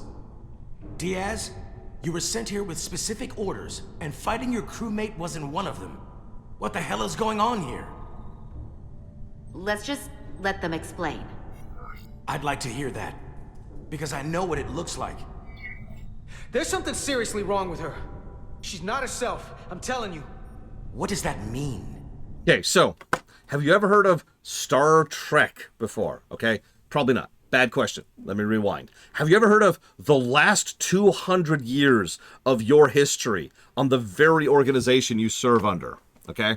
Now, I want you to go back and find all the cases of mistaken identity, impersonation, changelings, mind control, possession. Okay. Don't worry.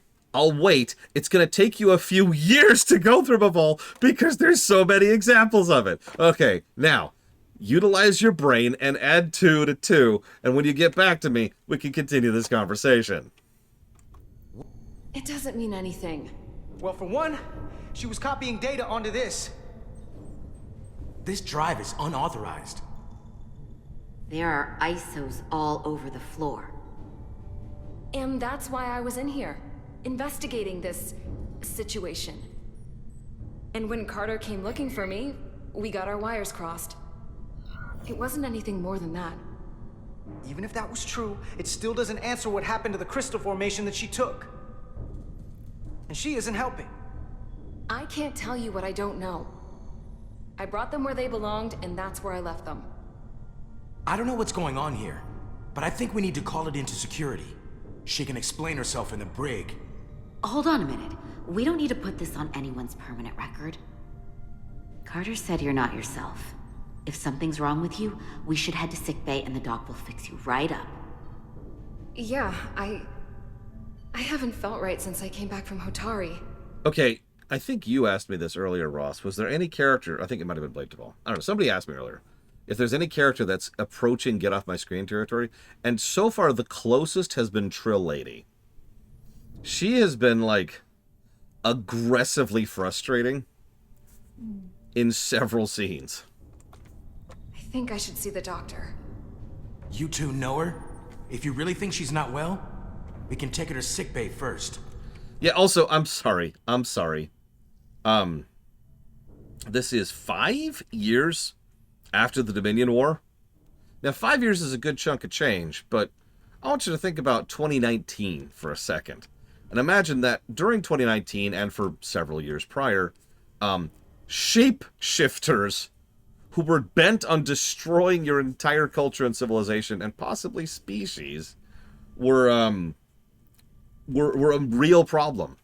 Were like an everyday problem. I want you to imagine that you used to have to do blood checks constantly in order to make sure, which didn't even work, not that they knew that, in order to make sure that, oh my God, we need to make sure we're not a changeling or whatever. Like That was not long ago, is what I'm trying to say. I know people have legendarily short memories, especially in Trek, but Jesus Christ, people, a little suspicion is all I'm asking for. But what I know is this is a security breach, and we should treat it as such. Please, just let me go see the doctor. Shh.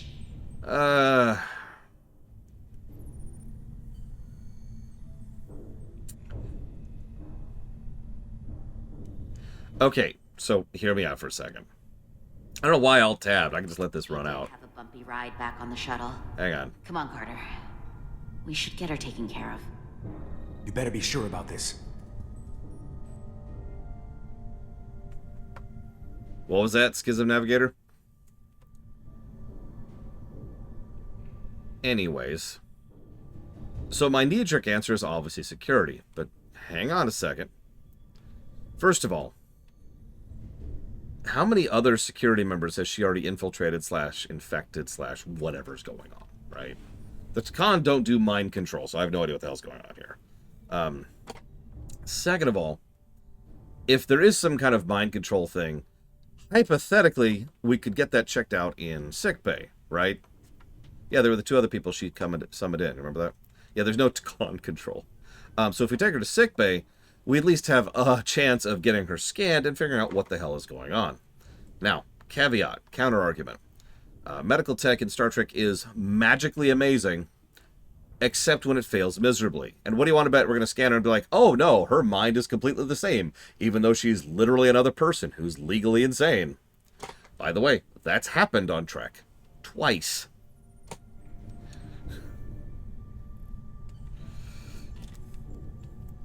That I can think of. I'm pretty sure we've had more than the 2 times. Ugh.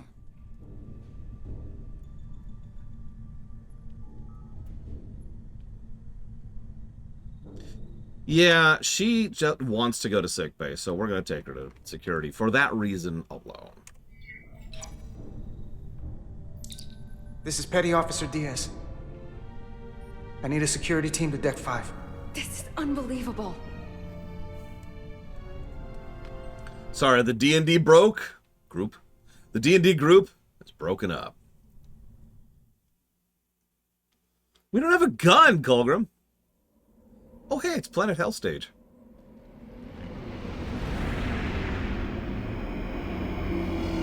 I actually do like Diaz, yeah. I honestly like most of the characters. Even the captain, who I rag on, is at least interesting in how he is functionally a villain. This is going to sound like a strange statement. Having a captain who's really focused on his career and his reputation and having one last glory record is a good way to have a flawed Starfleet character who isn't I'm pure evil and eat puppies. You know, it's something that I could believe is what I'm trying to get at. It's a believable Federation villain. One of the biggest complaints I have had for a really long time is that the Admiralty in Star Trek is usually portrayed as puppy-kickingly stupid and or evil, right? It's really frustrating how often... this goes back to TOS. It's usually the Commodores back then. But it's really frustrating how often that has been the Admiralty Board or Starfleet Command or whatever. And yeah, we've talked about this before. The main reason... the main reason that they would do this is specifically because everybody likes hating on the authority figure, but we're part of the good guys, and we are the authority figures. So Star Trek, this is not me making this up, by the way. Star Trek invented the authority figures above the above Kirk and then above Picard later on, so that they would have someone to butt heads with. This goes back before TNG even existed. You remember Star Trek 3? Now, if I say who's the primary villain of Star Trek 3, you will say Krug. But who was the secondary villain of that film? I bet you don't even remember his name, but it was the head of Starfleet Security, the Admiral guy. Because the authority thing, right? In fact, one of the more memorable scenes in that film, for a lot of people I ask, is when they beat the bad guys, which was the Federation, when they successfully steal the Enterprise and get out of the space dock. Yeah, exactly. Mustache Captain guy. He was the jackass. Yes, Krug was Doc Brown. By the way, fun fact, Krug predates Doc Brown. Not a lot of people know that. Admiral Layton is another example of what I'm talking about. He is a believable Federation villain, as opposed to the way they usually go with it. So I'm sorry, this is all a long way of saying I'm with the captain. He is a villain, in my opinion, and I stand by that firmly. I wouldn't be surprised if he ends up becoming someone we have to overcome throughout the course of the story. However, I'm with it, and that's the point. Like, you remember Admiral Racist, who was trying to wipe out the Bajorans because he was manipulated by the Cardassians? That's fair. I usually use those words interchangeably, and I shouldn't do that, Ross. I'll go with antagonist. That's my fault. I have a bad habit of doing that. This really is Planet Soundstage. Look at it. I love it. Oh my god. I'm not even mad. I am not even mad. Statistically and probability, that's but certain fact that all dogs are good dogs. Well, it's very, very simple. You see, dogs, awesome. Hey, Hourglass, welcome to Star Trek Online 3.42. Okay, hang on. Also, Combadagi? I'm sorry. Combadagi? I'm usually pretty lenient on spelling errors because I understand how hard it is to go through and fix all of those in a colossal huge amount of work, but Combadagi! That's great. Yeah, this isn't that wordy of a game, and that's one word which is going to be placed nice and... Oh, like, look at it. Look at its placement on the screen. There's no missing that. There's no avoiding that. Yeah, go walk your Badagi, Bragwin. Yeah, someone clip that. Thank you, Hourglass. Always appreciate. Much obliged. Welcome to Star Trek Online. Comlink Badagi. If you want to put that towards up to 3 things, please let me know. I'm going to take a very, very, very brief AFK. Because I'm out of water. And no, I have not, Howard. Badagi.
Okay.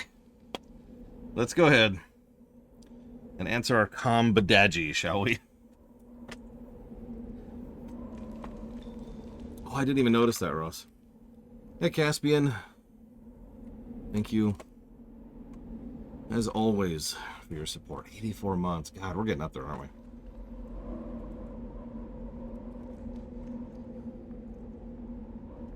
Oh, that's even funnier image. Mr. Combadage, you have the Combadage. Put that towards AC Valhalla. Homeworld block. And Fallout New Frontier.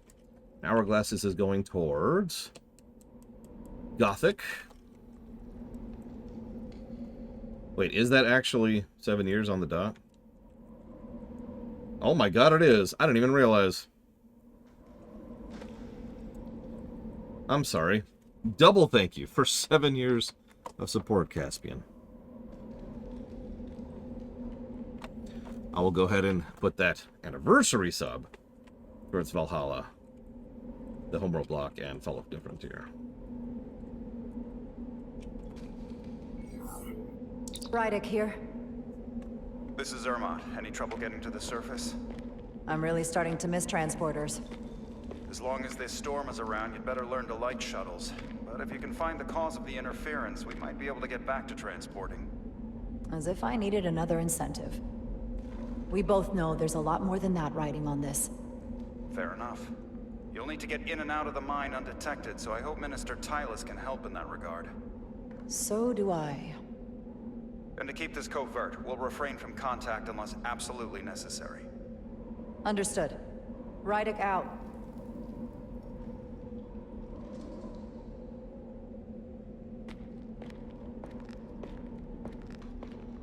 Yeah, it's almost like one of the first things I did with R-Trek was nail down how the transporters work to solve all this issue from the word go. No, I am not, Hourglass. I sort of quit STO. The news of the sale and looking into the specifics of who they were sold to and how they were dealing with what and who was working on what convinced me that it was time to bow out of Star Trek Online.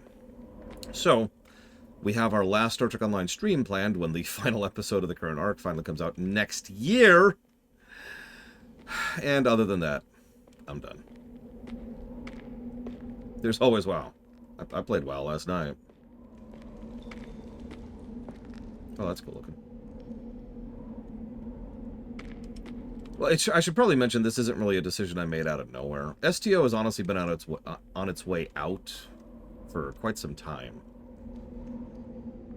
Like, their release schedule is something like, you know, do some dailies to get the thing. Here's a new ship you can buy. Here's a new bundle you could buy. Here's a new cosmetic thing you could buy. Here's an anniversary event, which comes with a new ship you can get for doing a dailies. Here's a new ship you can buy. Here's a new thing you could buy. And here's some actual content. And that's been true for years now. Plural.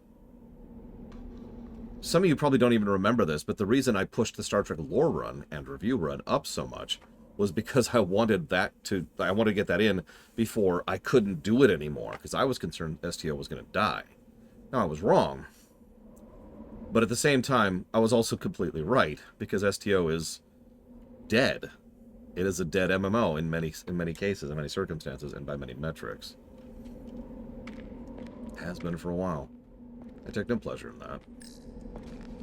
The ionic interference is coming from underground. I should find a safer way down there. Oh wow, Hourglass. And yeah, the Tor run was also pushed up because of concerns about that. Another MMO I was correct about, unfortunately.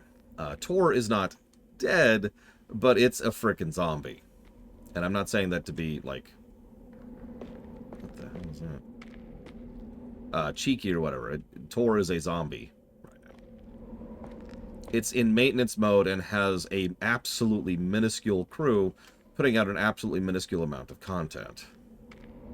Like, even if we were to do another Tor run right now, I actually already did this calculation, it would take us 1 day to cover all the additional content that Tor has released since the review. Think about how long ago that was.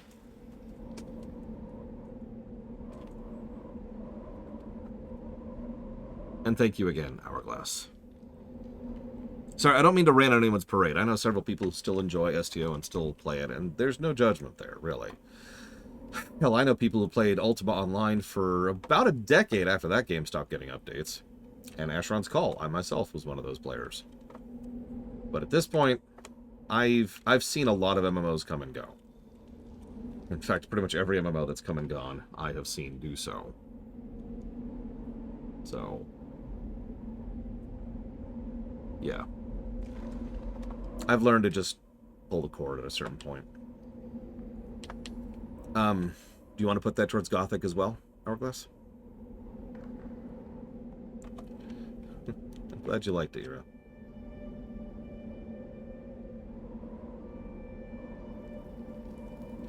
Lotro is still going, and still getting new content, if you'll believe it. Their second sale of the game was actually pretty good for them, even though it's monetized to hell and back. And it is. But that monetization is allowing them to keep going. It's pretty much the same problem Guild Wars 2 and FF14 have. I know that sounds like a strange complaint, but you know what I mean, right? Over-monetized garbage, but that's being put into keeping the game alive and getting new content in, so...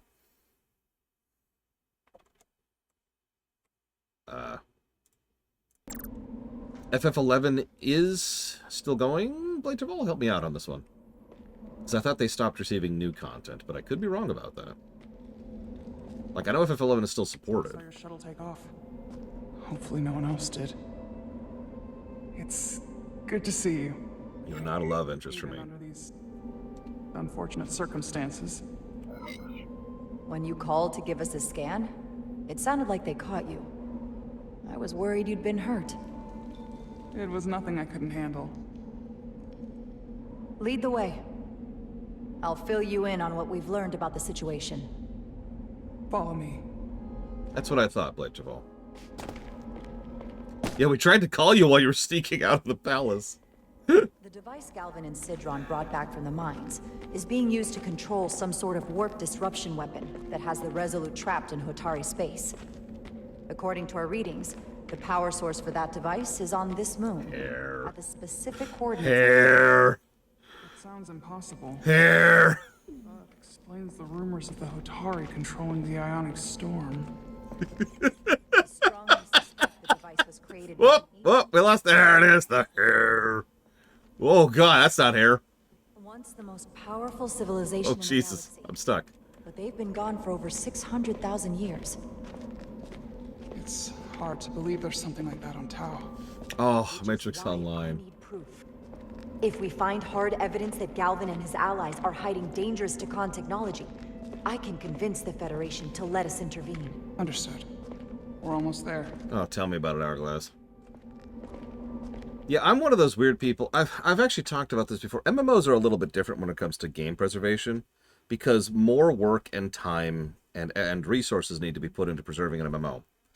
The difference is, while I understand and accept that there is time and cost and work that has to be done into preserving an MMO, I still think you should do it. I think there should be an institution whose entire job is to maintain the old MMOs. We have so much technology access right now to do custom spooling up of exactly how much resources you need on a single server and shard that out into 15 virtual war servers to handle 3 or 8 or 10 or 100 players per MMO, right? We're not talking modern situation. Like, this isn't FF14 or WoW, where we have to deal with hundreds of thousands, if not millions of players simultaneously. This is 4-digit range and lower. That kind of thing is a solved problem at this point, historically speaking. So, no, I do absolutely think that if I wanted to play Asheron's Call right now, or if I wanted to play Earth and Beyond, or if I wanted to play Ultima Online, or whatever, that should exist, that should be a possible thing. It's come, it's gone, the companies and the people and all that who made it, it's done and gone. Get a maintenance mode version of that sucker, plop it over here, you got a maintenance staff, you got your virtual server, done. That's it, that's all. I do think that's a thing that should happen. I stand by that. It's look, I know writing a story is a hard thing, but I still think you should do it. Whoops. Oh, sure, private servers, but that's not really what I'm talking about, is it, Von Falkenstein? I could play Asheron's Call as well. I could do it right now. It'd probably take me 20 minutes to get set up. But that's because I know exactly what I'm doing and who I'm reaching out to and which specific servers and which specific communities have been keeping the game alive regardless of everything else, right? Yeah, exactly. I mean an official, no really, here's the spot you go to for dead MMOs. We could have a standardized process for onloading, for God's sakes. Because, yeah, exactly, Von Falkenstein. It's not like UO makes any money. It's not like AC makes any money. Sorry. I should, yeah, I know this is going to sound shocking coming from me, because I've probably studied FF14 1.0 more than most people have, but I still think there should be an FF14 1.0 out there that is accessible and available on that archived historical server base, right? I hope so, Yura, because, yeah. Yeah, you know what? As weird as that sounds, we could turn it into a subscription service to help pay the bills for the people who are sitting there maintaining all these different MMOs. At that point, you're literally paying for the service, right? You're paying to actually keep those people employed and to keep the actual maintenance costs up, right? Done. Yeah, Tabula Rasa or, God, like, how many people remember Ion? I think Ion's technically still going. Or Matrix Online, we mentioned that one earlier. How about Dark Age of Camelot? Anyone remember that one? Sorry. Yes. Oh, City of Heroes. City of Heroes, that's a big one. Warhammer Online, it's another one. Hell, WoW Vanilla. Which I know sounds weird, but please remember, we once again do not have access to WoW Vanilla. Again. Yeah, that's right. We lost Terra Online, which, I mean, no big loss, but should still have the option. We should still preserve that sucker, right?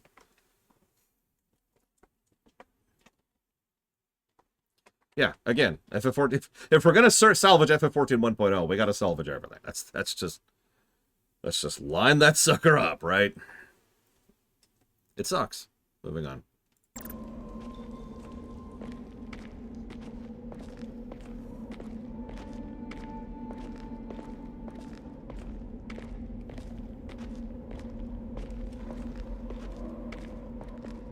Oh, hey, she sprints a vice sprint.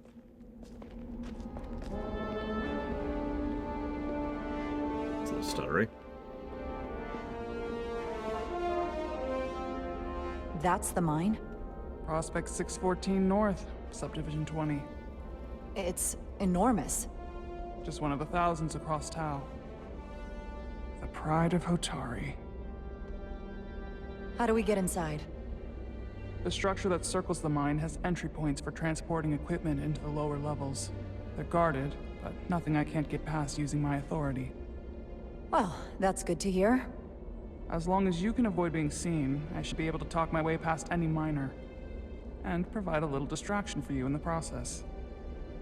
How do I avoid being seen? You don't use the door. Okay, surely I brought a phaser for this mission, right? How dare you? Don't you know who I am? I am Tylus Altaris, Minister of Diplomatic Affairs. That's not... The Queen would be furious to hear you tried to deny me entry. The Queen? But I just... You just what?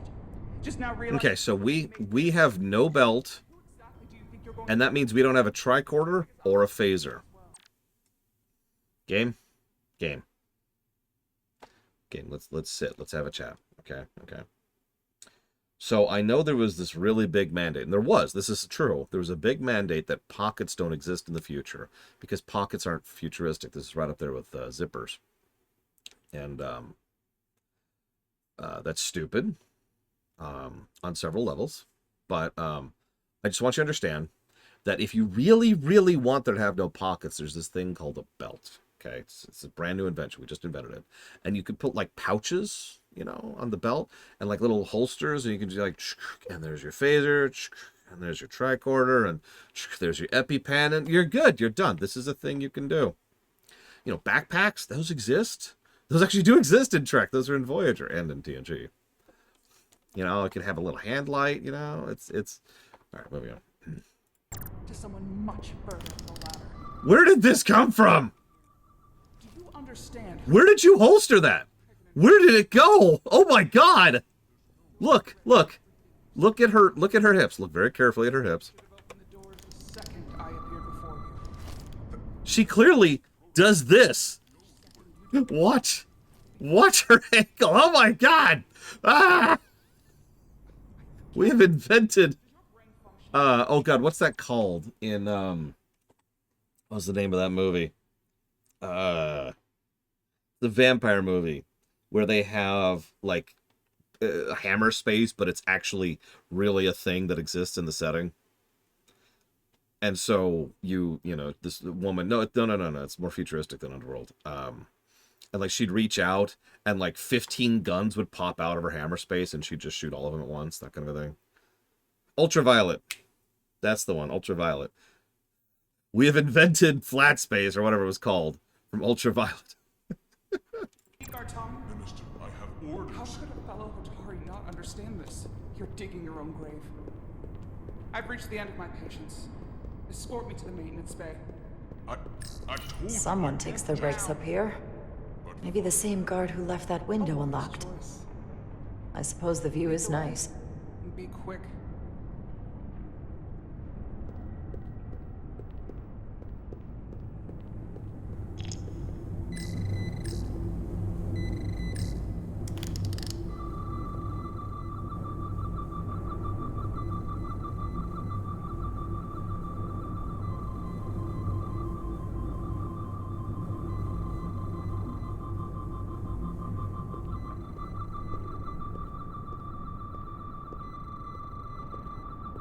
That's true, we do have the emergency female pocket. Although I'm not sure how you reach it in this thing. Oh, I can't switch to biological scanning.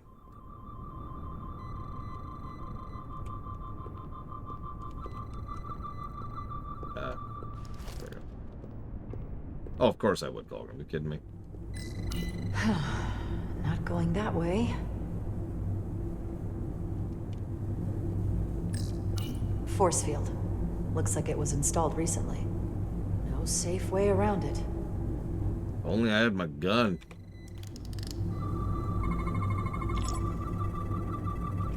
Okay. Let's get a look inside you.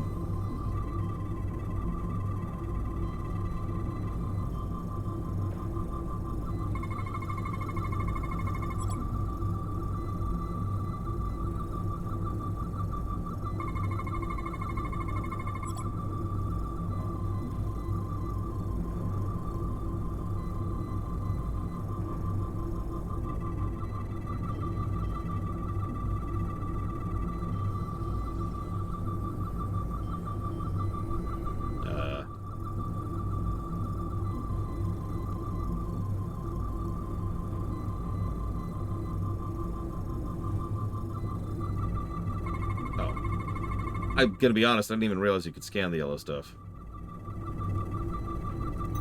Full system access. Let's see if I can just... Bingo.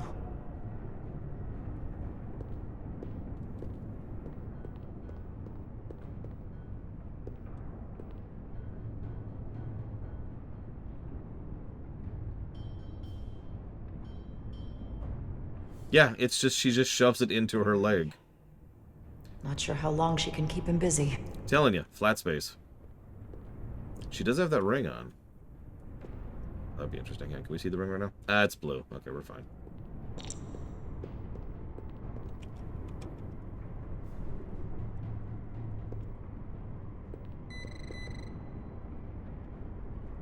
Actually, I didn't see that. No, Disco. I'm sorry.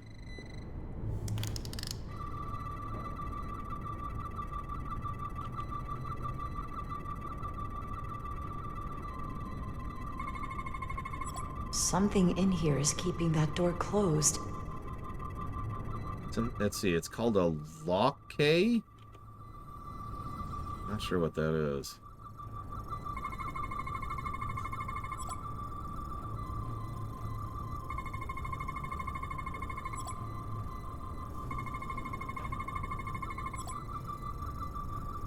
Got it. Should remove the security check on the door.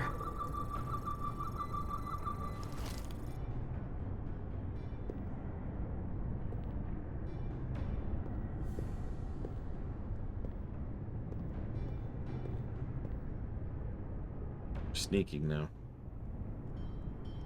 Sneak, sneak, sneak.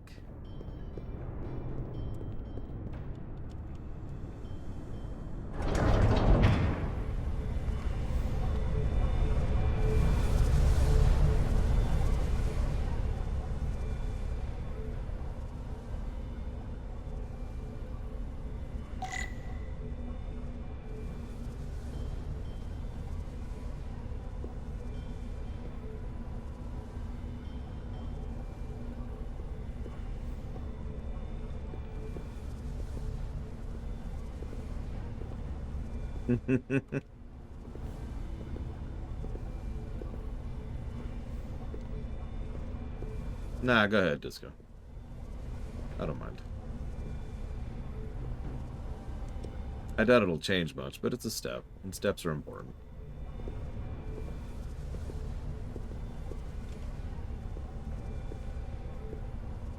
I am Ross. I have one complaint about the story so far, and I hope I'm wrong about that complaint. I didn't come here to educate an imbecile on royal protocol. Of course not, Minister. So I will be about my business here, and you will take yourself out of my sight.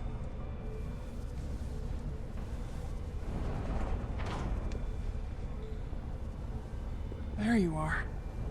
You really let that guy have it. It worked, didn't it?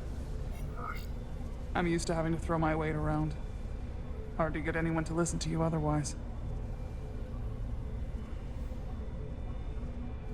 I'm worried the stakes are too high, Ross. I don't think they are. I hope they aren't. But I'm worried that they are. Ugh. Like, I know that's... Only in Star Trek could be an issue that affects 2 planets and 2 whole species be considered small scale. However, it's still true, right? That could be a small scale story, and that's pretty much exactly what I've been wanting out of this ever since it was first announced. If you remember, when this was first announced, my biggest worry was, the fate of the entire Federation will rest on our hands. And my first reaction to that was, oh my god. Anyways. I'm impressed. I didn't know you had it in you. There's a lot you don't know about me. Underestimate me at your peril. I'm not having sex with you. The catwalks were booby-trapped. Galvin and Sidron have gone to great lengths to keep out the uninvited. Well, we're inside. Where do you want to start? Not yet, Hourglass. The ionic interference is coming from below us. We need to go deeper. That lift goes down, at least to the changeover station. But we can't use it without DNA authorization from one of the guards. I have an idea, but we need a few samples of DNA from the miners who work here. Samples? Fingerprints, sweat, blood. Which will trick the machine and get us control of the Also lift. hair, skin. Let's test it. Honestly, a lot of things.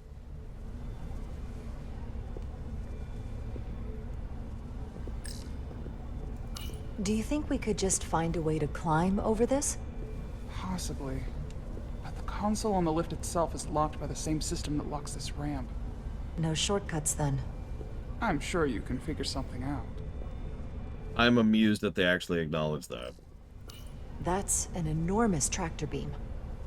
One of our strongest. The miners dump everything they find into the center, and the tractor beam moves it all up into the collector ship. You sound a little proud of it. The Illydians may have given us new tools, but the methods of excavation are all Hotari designed.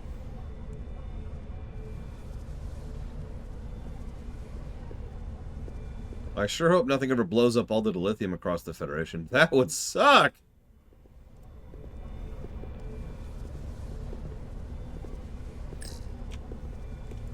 What's in all these containers?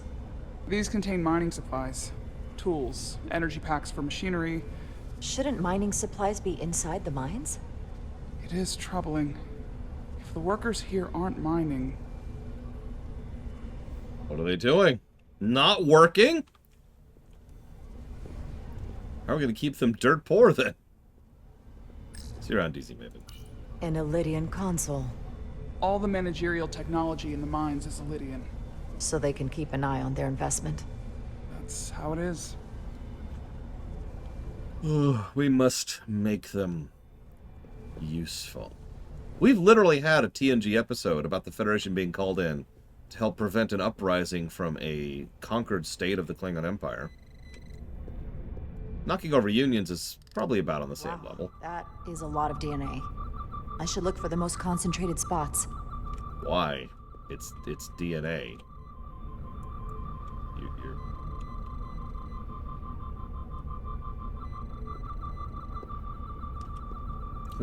Where we're coming from, we call that dust. We don't have dust on my world. We lost all the dust in the Great Dust Wars of 1837.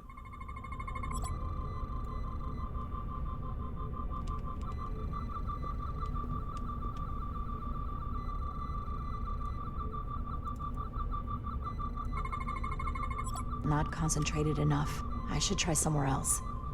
No, we're good, Hourglass. We're good.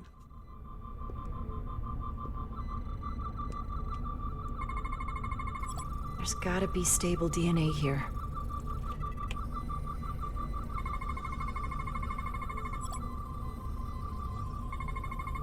The Great Dust Purge.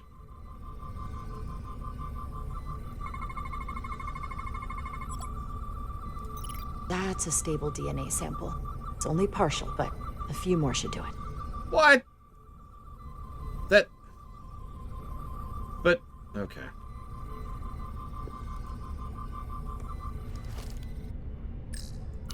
Some kind of glowing mineral being used as a light source.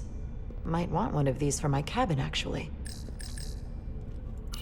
If they eat in here, it's likely there's some DNA in the room. Hotari must be tough on the inside, too. At least it's not Klingon food, God. Almost looks like coffee. Almost. I'll have some Ractigino when I get back to the ship. It's okay. There's one thing that can improve this game, and that's the inclusion of the Klingons.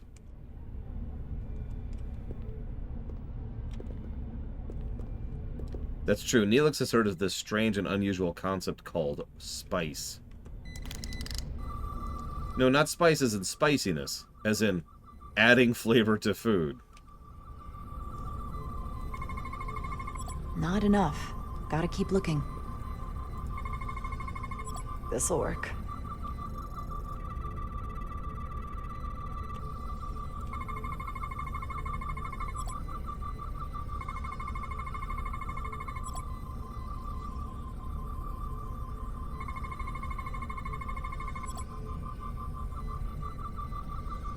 Good. That's another I could use. Just need one more sample.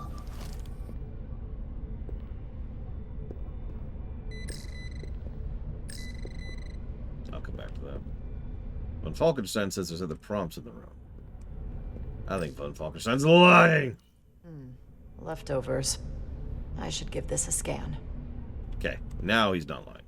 Or is lying, rather.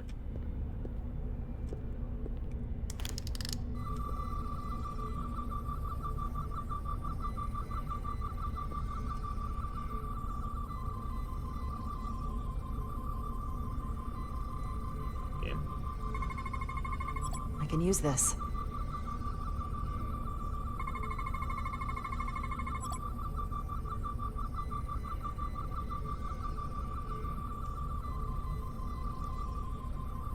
Perfect. That's enough to make the DNA profile. Time to go back to the lift. Where did you put that tricorder just now? What do you mean? Never mind.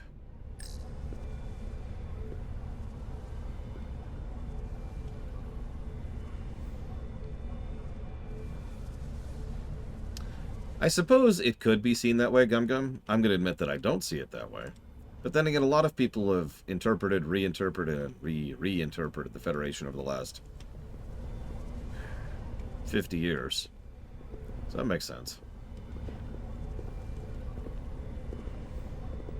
Really, Colgrim? Tell me more. Don't tell me more.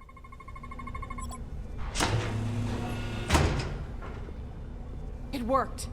Theory proven. I'll get it started.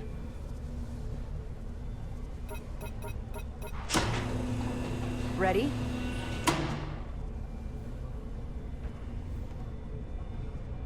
Yeah, I agree. Again, the Federation is a 50-year-old fictional entity. Several of the people who originally wrote it aren't alive anymore. We'll be okay. I've survived worse than this. Well, I haven't. But I'll put my faith in you. I'll say, we're a commander. We are definitely a Dominion War vet. There's no way. There's no way we're a commander and didn't fight in the Dominion War 5 years ago, right? Okay, hang on. I'm going to disagree with myself because I just realized there's one way. There's one thing that can make us a commander and have not fought in the Dominion War. And that would be all the commanders died in the Dominion War, so we got shoved right up the scale. We're still alive during the war, at least. And no, There's basically no ship involved in this. This is a away mission, the game, Hourglass. Stay back. There's a guard at the station. You'll have to hide. Hide where? That's okay. There we go.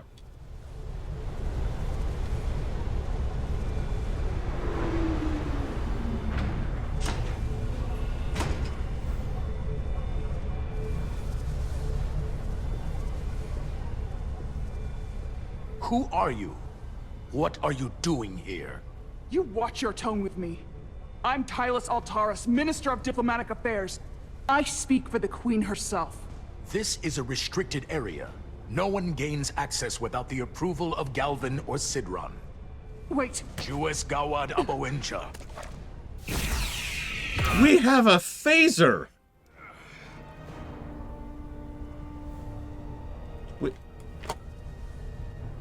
Where? What?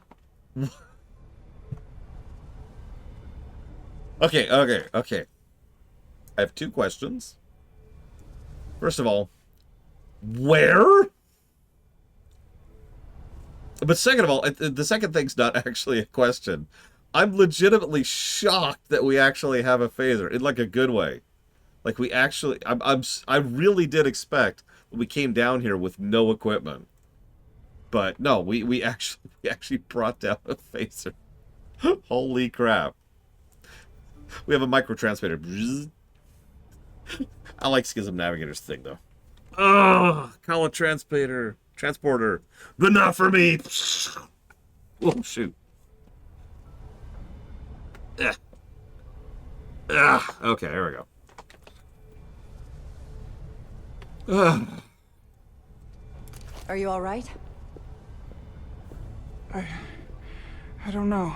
Are you injured? No, I thought if I could talk my way through like always, I'd be fine, but I'm a diplomat. This isn't what I do. I've never even fired a weapon. Just kiss. It's real now. I wasn't ready for this. He stopped. I didn't kill him.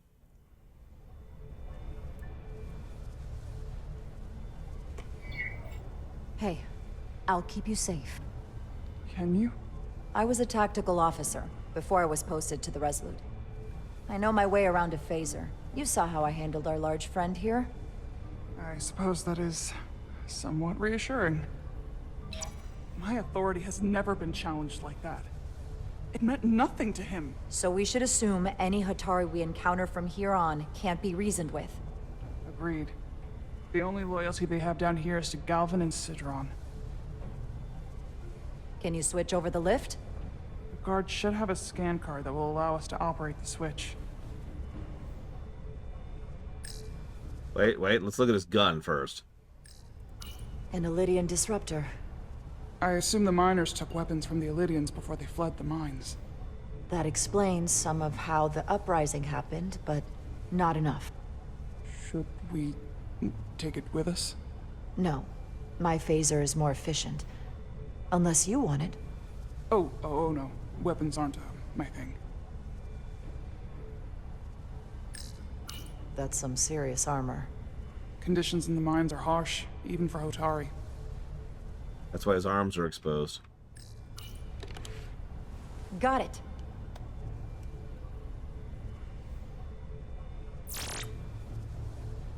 He's not dead, is he? He's still one of my people, and I didn't come here to take Hotari lives. My phaser's set to stun. He'll be perfectly fine. Just... Oh, sorry. Unconscious for a while. I do actually like that. I was thinking about that recently during the Trek lore run. The overwhelming majority of species across Star Trek don't have a stun setting. And that makes a degree of sense. Most people don't design weapons to not kill. Right? Like, that's how real life tends to work. You know, there's not really a stun setting on a sword. I know you could argue that, but you get my point. A sword is not designed around the concept. Same thing with guns, right? It's an interesting little side detail that the Federation are one of the very few people who have gone out of their way to specifically not kill.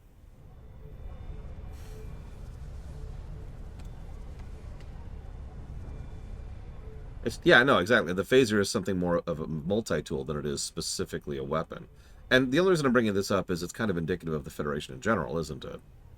Like, the Federation as a concept are more tool users and less interested in direct warfare. So it makes sense that they would give you a tool which happens to be able to be used as a weapon instead of giving you a disruptor rifle, right? Because there's really only one thing you can use a disruptor rifle for. I see. We don't have that sort of technology on our weapons. Good to know. I think there's like a couple von Falkenstein, but it's usually like races of the week or like the Herogen have their netting thing that they shoot, the electric netting thing.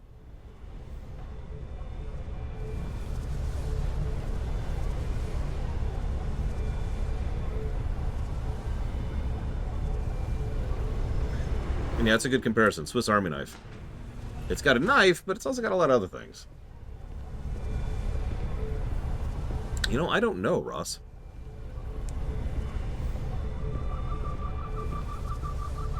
The energy readings are emanating from this tunnel. It's sure to be guarded in there. Stay low and follow my lead.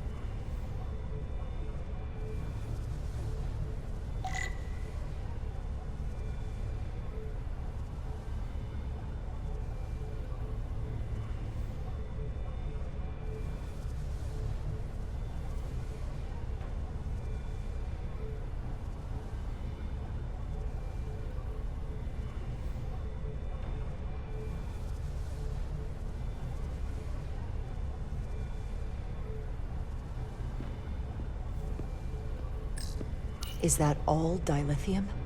Not all of it. We excavate large chunks of rock that contain varying amounts of dilithium ore.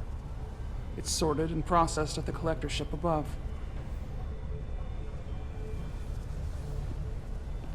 Interesting, Eternus. And that's why you hate romance in Star Trek, right?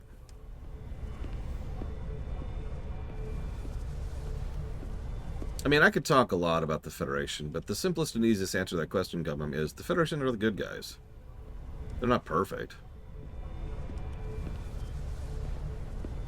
But they're unequivocally the good guys. That's how they've always been intended to be. And frankly, I'm with that. It fits the setting in several ways, especially if you zoom the camera out. One of the things that's most interesting about a lot of works of fiction is that, generally speaking, what happens is one particular power gets bigger and bigger and bigger and bigger, and then inevitably collapses. And then there's another power that shows up, usually in the wake of the previous power, and gets bigger and bigger and bigger, and then it collapses. Obviously, there's some real-life parallels in that, but that's especially true in fiction, especially science fiction. And we've actually kind of already seen that happen in the very history of Trek with the Klingon Emperor, which was already on the way out when the humans showed up before the Federation even existed. I bring all this up, though, because it makes the Federation unique in the fact that they provide the maintenance field, the stopgap, to prevent the Empire big collapse cycle, right?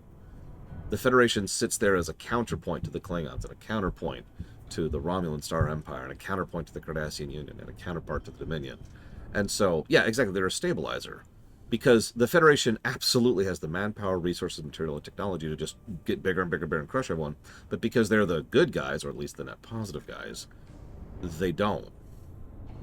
And so they never capitalize. They never get bigger and bigger and bigger and then collapse.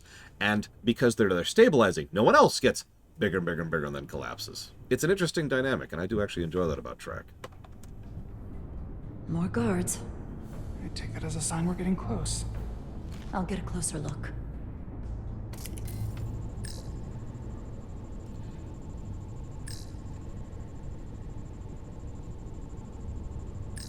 What's interesting is I believe some of the books, Huthor, also go into the idea of it instantly cauterizing and thus, preventing some otherwise lethal wounds from being lethal.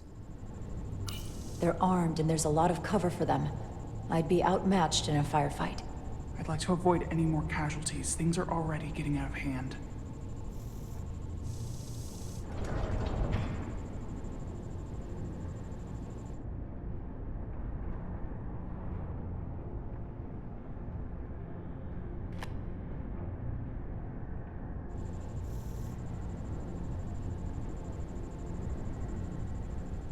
That's true. We actually talked about that when we were discussing the movies, Kira White Noise. If you take out Earth, that's gonna suck. But the Federation will keep going without Earth. If you take out Kronos, the Klingon Empire is gone. Just like that. You take out Romulus, the Romulan Star Empire, gone. If you somehow nuke the Founders, there's no Dominion, right? The Federation is actually rather decentralized, and that's probably a good thing. Looks like they've improvised a barrier. Yes, we must be getting closer. We need that particular card, don't we? I'm afraid so.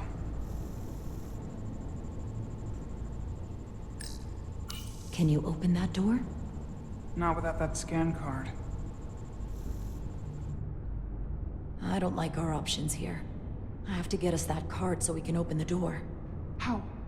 If they detect you, Galvin and Sidron's followers are clearly willing to kill to protect whatever's in this mine. Hey, I'm trained for this. I'll be fine. What should I do? Avoid being seen. Stick to the edge of the room, and meet me at the door.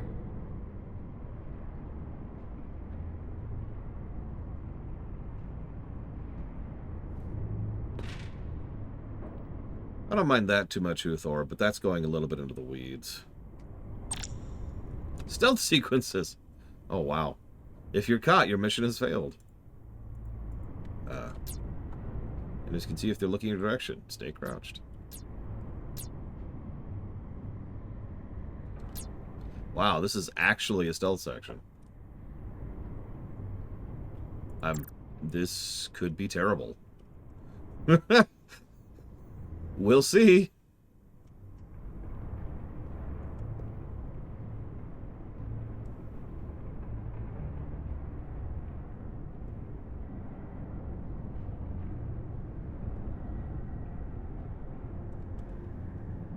Almost done here.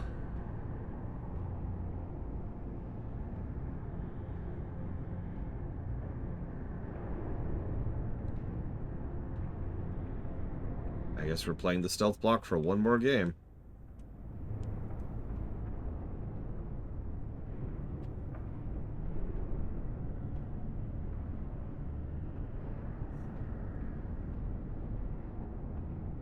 Did that red glow go away, please? Lydians would come back. I need the target practice. It's coming along. I wish the Lydians would try something else. They saw our power, our resolve. They're terrified of us. Until the plan is complete, we're vulnerable. Then get back to work, and we'll complete the plan more quickly.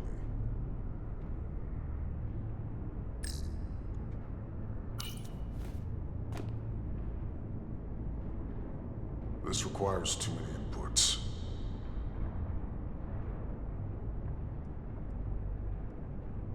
No, music's playing.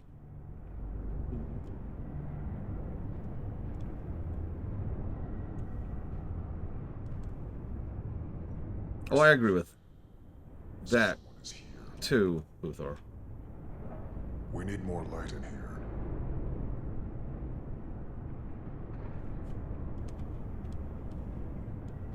Also, it's worth noting that just because, you know, an organization is overall good doesn't mean everyone in it is good. So there's still some options there. Is that... It's so dark in here. How long is Galvin going to make us wait? I'm not worried. He's let us well so far. I'd melt if I went through there. Keep moving. So long. Patience, brother. We'll get our chance. Also true, Blade Javal. After all, that it is. I get all the grunt work.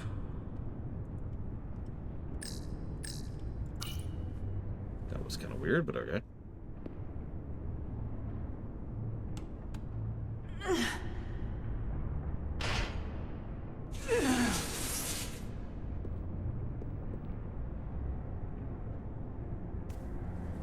And jazz music.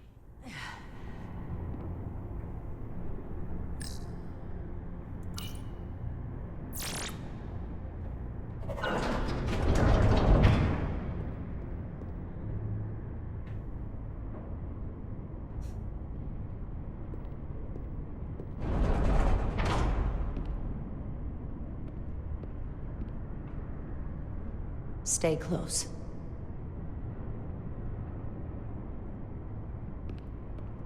Stop!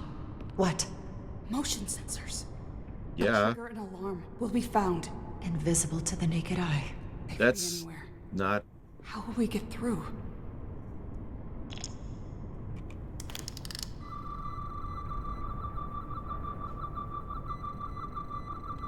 Oh, you just want me to... Wow, those are very confined motion sensors. Like, I also don't need the tricorder to see those. So we're just gonna not use the tricorder because we don't need to.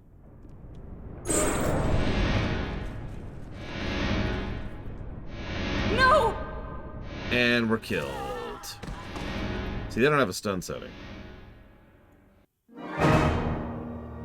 What does retry in story mode mean?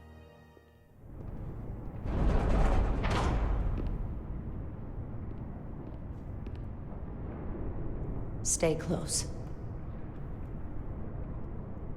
Oh, wow. Stop! What? Motion sensors. Yeah, but how do you have an... My point was, how do you have an easy mode in a Telltale game? They could be anywhere. Is that just a movie at that point? I mean, we did see that in Minecraft story mode on Netflix, specifically. So, I just feel like pointing out, I was over there, and there's no motion sensors over there, so I'm not sure how they detected me exactly. Just saying.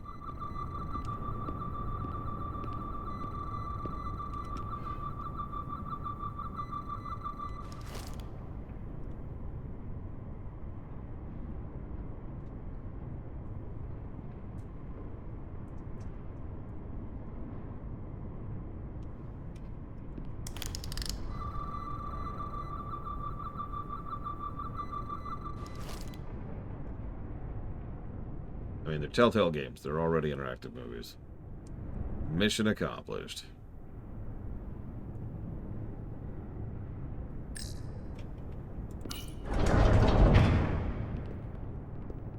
Not that I'm complaining.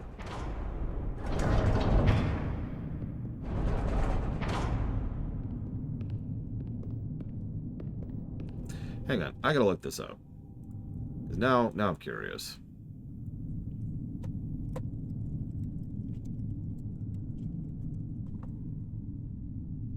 I mean, this pretty much plays like an episode from the show, which, to my knowledge, only 2 other games, Star Trek games, have ever really...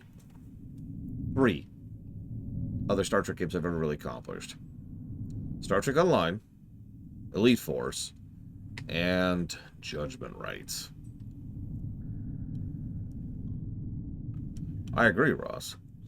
If you're going to make a Star Trek such and such, making it in the format of a show is a pretty safe bet.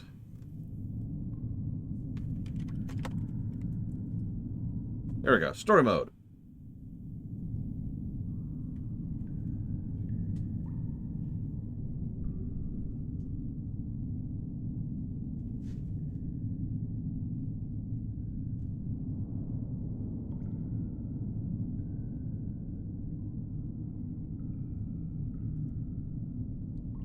One moment, please. I'm reading.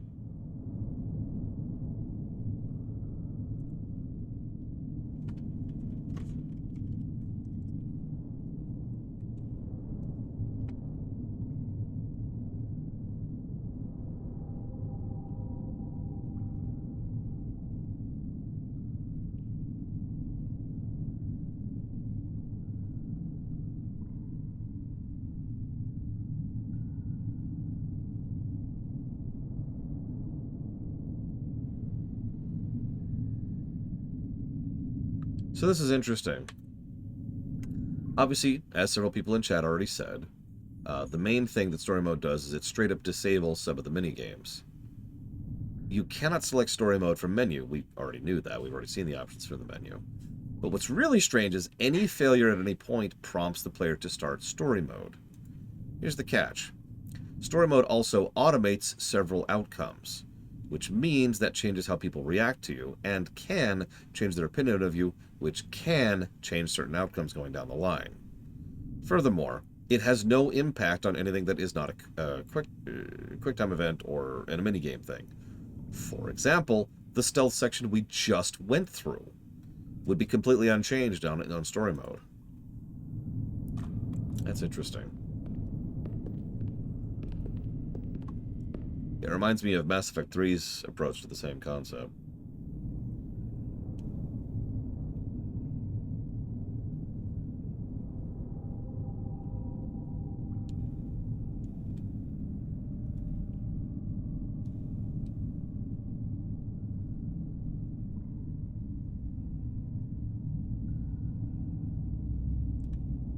Imagine the smell. This? It's where the uprising started.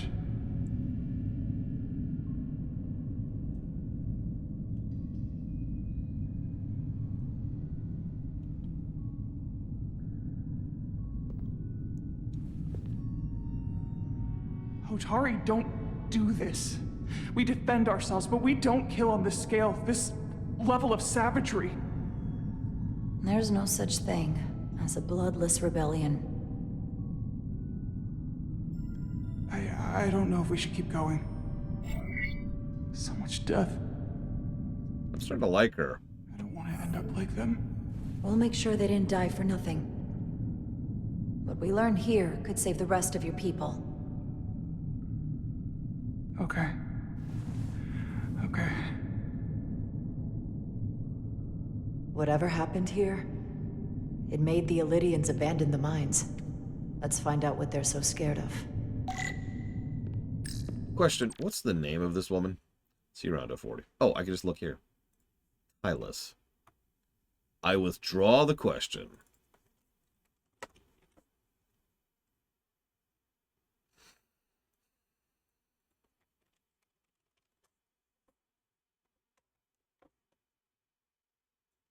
While we're here, let's look at some of these character names.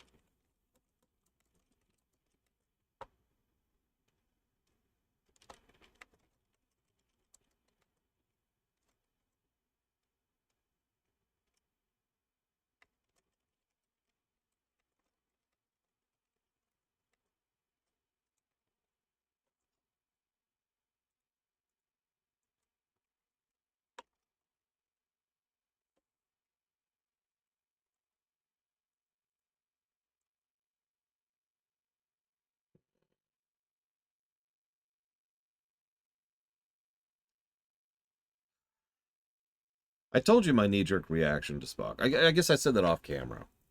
So, my knee-jerk reaction to Spock was pretty legitimate. Huh? But I want to defend myself there, because I've gotten a lot of flack for not being in favor of fan service many times. That actually happened not too long ago with The Mandalorian. No spoilers. So, here, let me... No. Let me try to defend myself a little bit. I've been analyzing fiction as in-depth as I can for the better part of the last 13 years. And I have been consuming and thinking about the fiction for the better part of the last 30. Fiction likes to pull the "he's from the other such and such" thing, to borrow a quote. Sometimes we call it fan service, sometimes we call it member berries.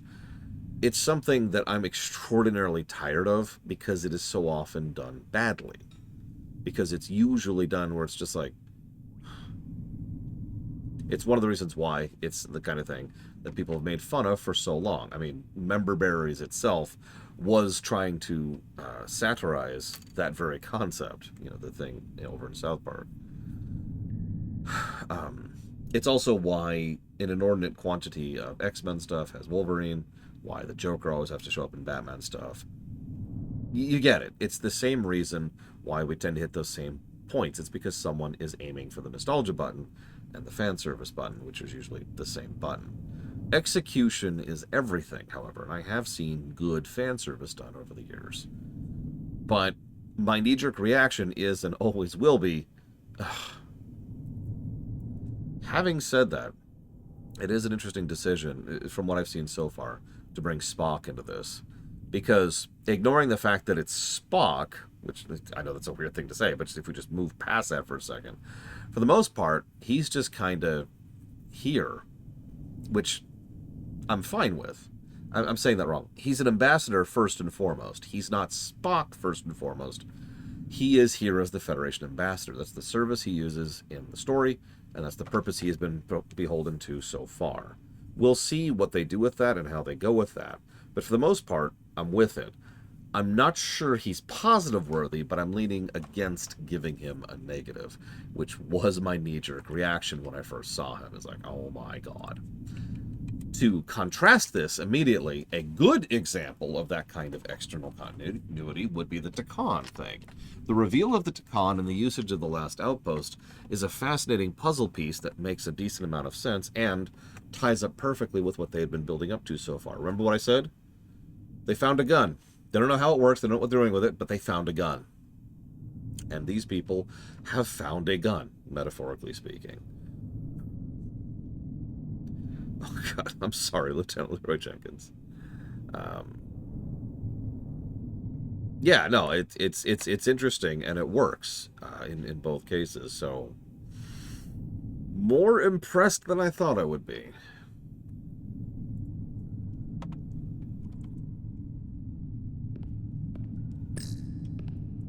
The Hotari fortified the side of the room opposite the door.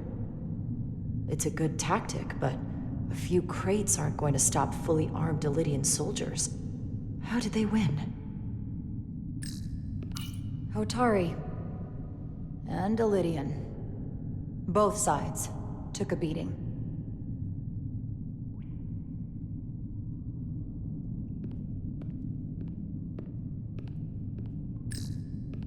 Is this the effects of an Illydian disruptor? Yes. Disruptors are cruel weapons. Yeah, we actually talked about that earlier because, and I hate to repeat myself, disruptors are weapons rather than tools. These crystalline particles, they're not dilithium. Are they common in the mines? Not that I've ever seen. Well, the numbers aren't exactly accurate, Percy Plains, but so far I'm liking it much more than not. It very much feels Star Trek, and whether that's a good or bad thing, that's going to be up to you. From the blast marks, it looks like the Illydians had far greater firepower.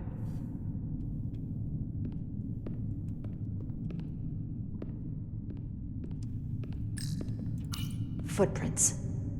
Illydian boots. Running back the way we came.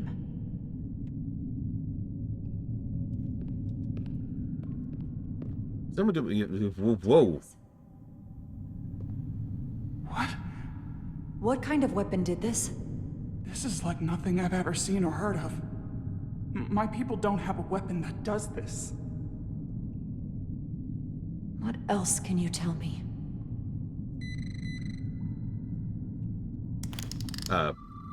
So real quick, could someone do me a favor and look up the golden number of Tales from the Borderlands, please? Because anybody making a guessing game guess, that's probably your ceiling.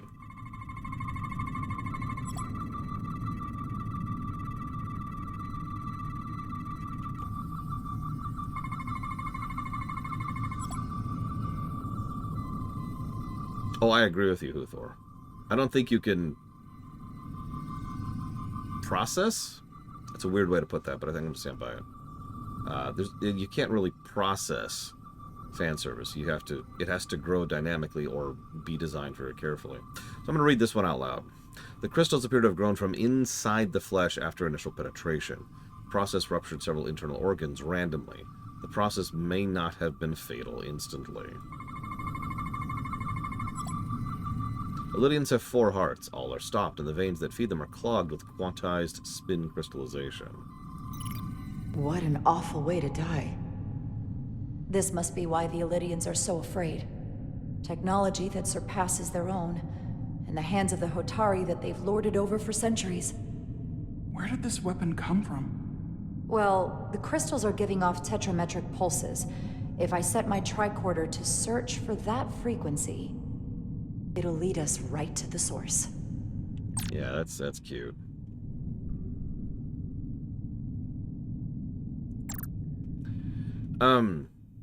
Is Vidra Borg? No. Roddenberry himself said Vidra was Borg, but we all know how much weight his opinion has.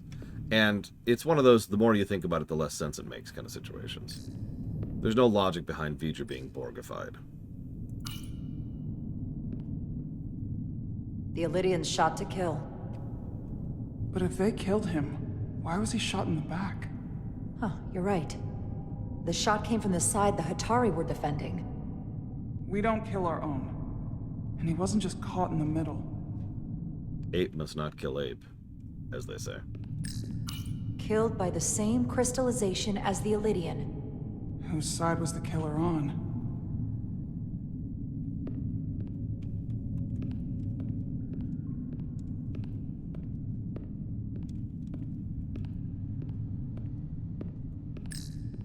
This Illyrian tried to run. They didn't let him. Listen, Huthor, I'm sorry I have to have the Borg in our Trek. There's no avoiding it. Don't worry. Most of all of our Trek is devoted to the Borg plotline. This makeshift barrier forced the Illyrians to enter from the service corridor, creating a choke point. Quite the advanced tactic for a species that's never waged war. Sometime I should actually pull up the specific numbers of how many godlike aliens they found in TOS. Because, A, there's a lot of them, and B, that number goes up substantially the moment you hit Season 3.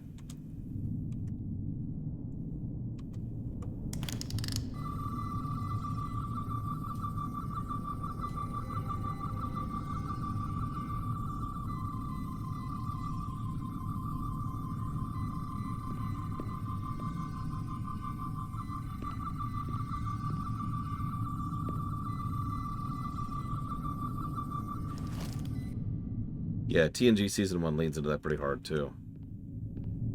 Which, again, TNG Season 1 is just TOS Season 4, so that makes sense. They did, Warp Core. He needed their Warp Core.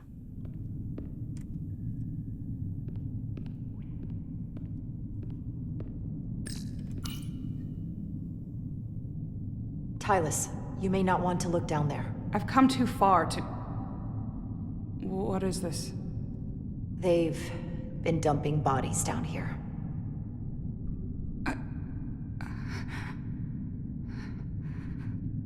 Unforgivable.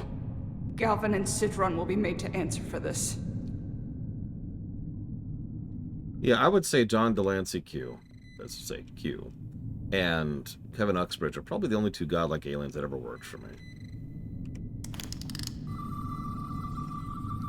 Yeah, this poor woman. I feel for her. What game? What do you want from me?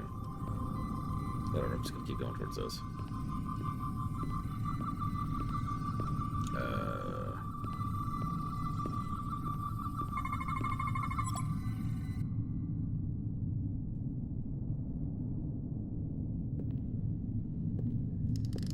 Think they parked this here on purpose? One way to find out. Need any help? I've got it.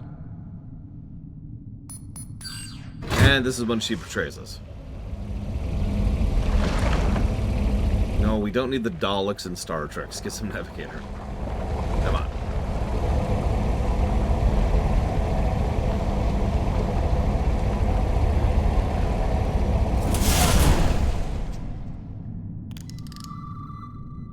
This concentration of tetrametric radiation has never been recorded.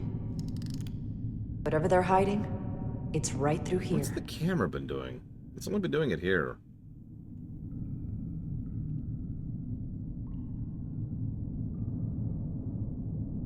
Discord in Star Trek. Now we're talking.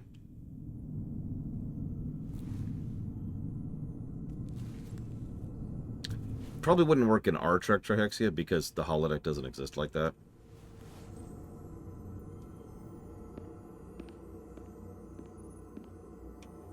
In regular Trek, sure. The crystals are increasing, growing outward, replacing the soil. It's like an infection. A parasite. Growing inside Tau. Also, they've already done that episode twice in Trek. Once in DS9 and once in Enterprise. This is when we find out we're the son of Krypton. The last son of Krypton. Incredible. This is definitely not Hotari.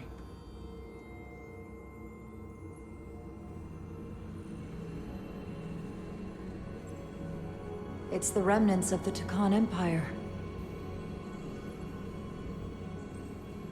Yeah, so here's our gun.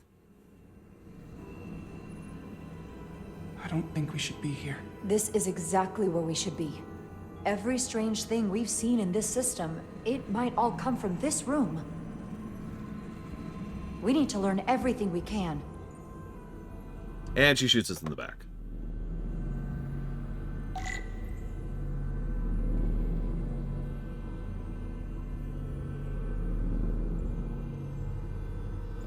I was gonna say, if this thing is actively growing now that they let it loose, then yeah, this moon is on a ticking clock.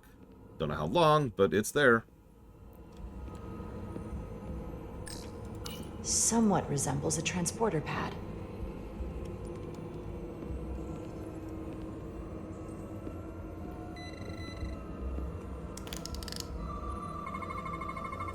What are we looking at? It's made of the same crystalline material as the rest of this place, but I can't tell much else. Might be some kind of sleep mode. I can't analyze this further unless it starts working normally. Maybe we can turn it on from somewhere else. Hopefully. Let's keep looking around.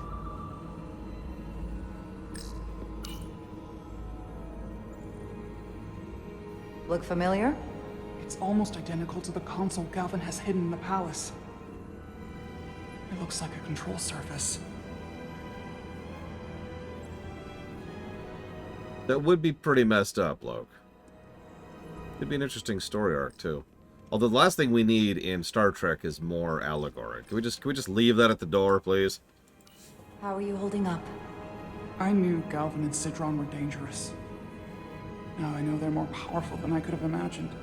But the worst of it is knowing they got there by turning our people against their own. This place feels wrong. I'll get what I need, and we can get out of here. Thank you. I like the music here. Is it too, convenient that we found this place unguarded? There's an old Earth saying about never looking a gift horse in the mouth. What's a horse? Never mind. Good answer to that.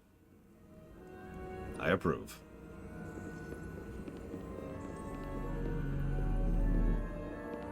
That's probably the first intentional joke that's just got me. Can your device read this? It can roughly translate the words, but we don't have enough Tkonian language on record to understand how it's structured. Oh well.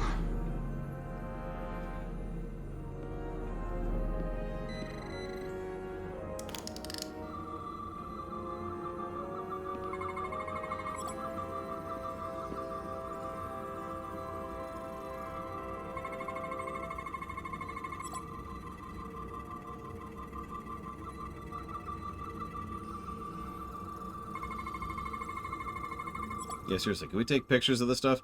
We have shoulder cams, right? We're Federation. Surely we have shoulder cams.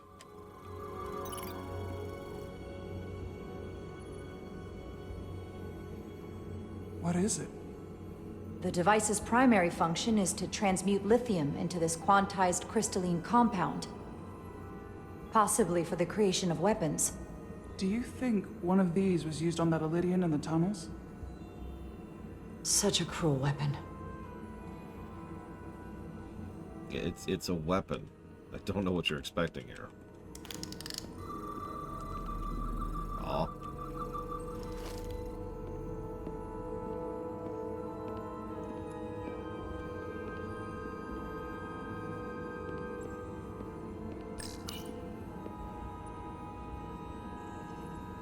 Looks like some sort of replicator. I can't get it to work. It has power. Must be looking for some other kind of authorization. No, Star Trek is hit or miss when it comes to, languages that aren't English. It's fine, Ross. Poke, poke, poke, poke. See, I think I found something. Poke, poke, poke. Red, purple, blue, blue. Oh, hey. They've got a board game going, too. I knew these were civilized people.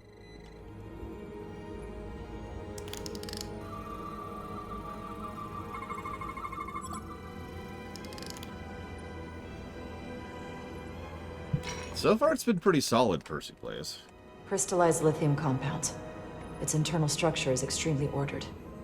In fact, the states of these crystals on a subatomic level suggests a storage device of some kind. Energy levels are both stable and ordered, like information. Some of them appear to be depleted. What kind of information would you deplete?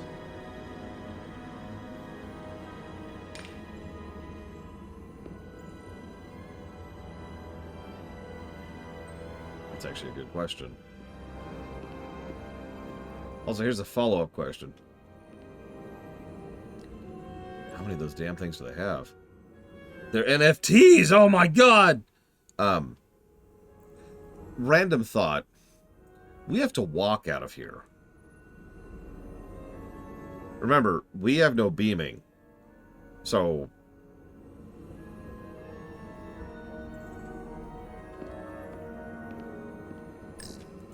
Why are these all over the floor?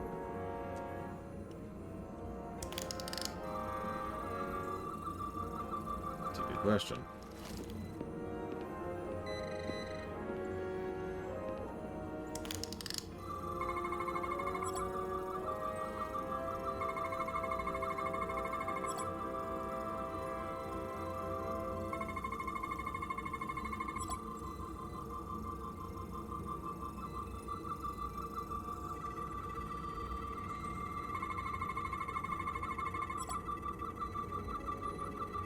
This suggests there's some type of complex life form contained within each crystal. Life form? There's something alive in these tiny crystals? That's what it says, but hard to imagine how that's possible.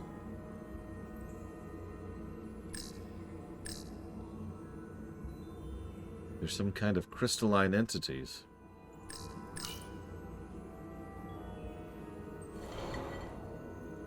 Our science division will have a field day with this. We need to study it on the ship. Let me put it in my pocket that I have.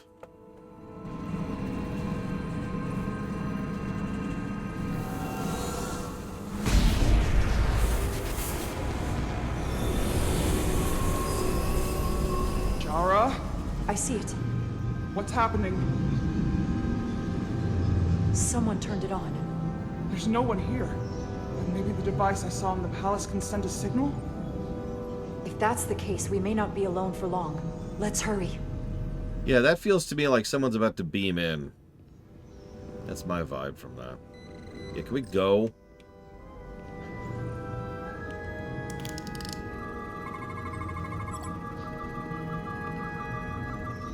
Can we not be here, please?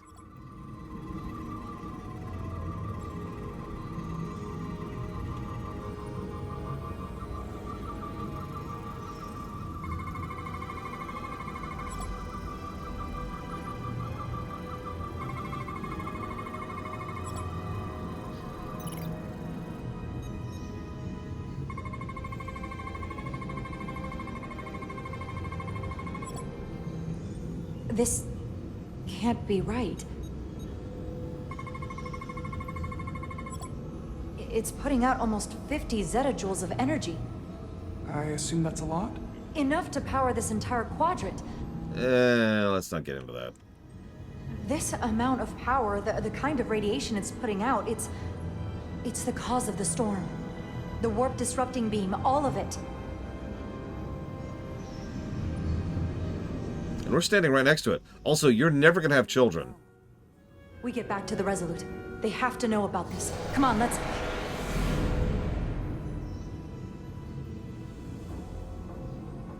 Quickly. We have to hide. Where?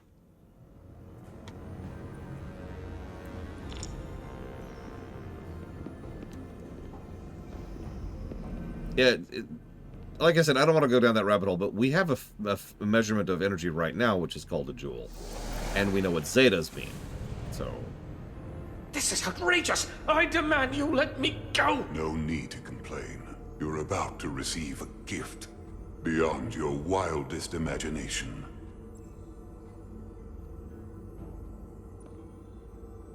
If anything, I consider it an honor. What are they, the Goa'uld or something? Oh my god, they are.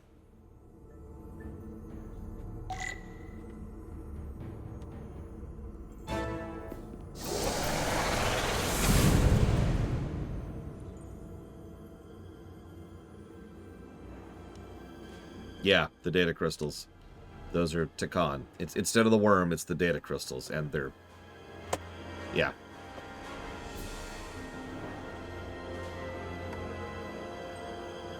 Okay.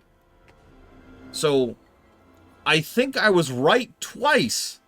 They found a gun, and it's an outside context problem. What is that? What are you doing? You'll see soon enough. I can influence the course of the negotiations. I can make sure the Hotari get the better end of the bargain.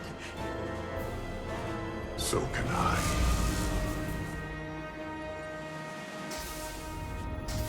That's a hell of a way to transition. Meanwhile, in frickin' security... Do we have casual clothes in Trek? Like, do we... I'm sorry. I'm stupid, I know. But, like... I'm very stupid. But I've always vaguely wondered in the back of my mind why they are always in uniform. Always in uniform, right? Whether they're in jail, or whether they're relaxing, or whether they're hanging out in the bar after a shift, or anything. They're always in their uniform. I get that it's kind of a thing, but...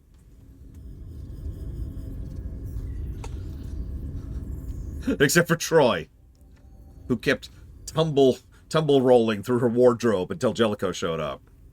Yeah, in Voyager it actually makes a degree of sense. I'll actually give you that. But, like, they did that on Enterprise, and TNG, and DS9. And TOS, now that I'm thinking about it. Alright, whatever. She said anything? Have you said anything? You know what, that's fair, Lichval. Especially on the Ryza episode. Oh, God.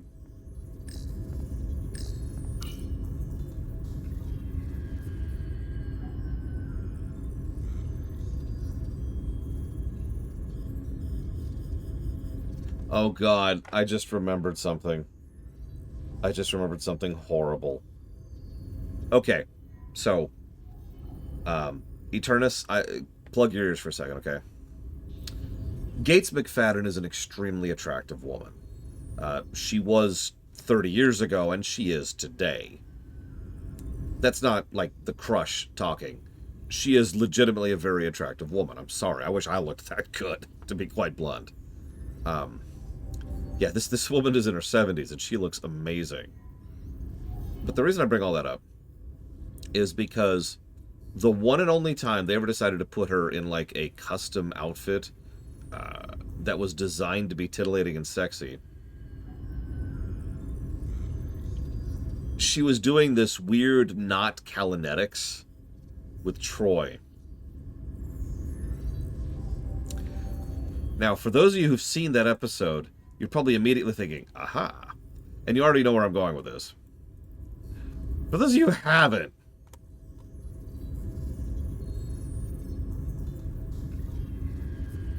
I'm just going to show you it, you know, a picture of it. Here we go. Give me a second. No, you got to see this. You got to see this. You don't understand. You must understand the horror. Because some costume designer somewhere really wanted these two women to look sexy. And the specific way they decided to make them look sexy was to make them look like this.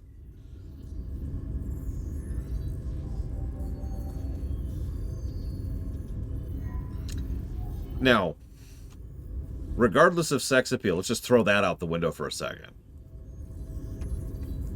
What is with these outfits?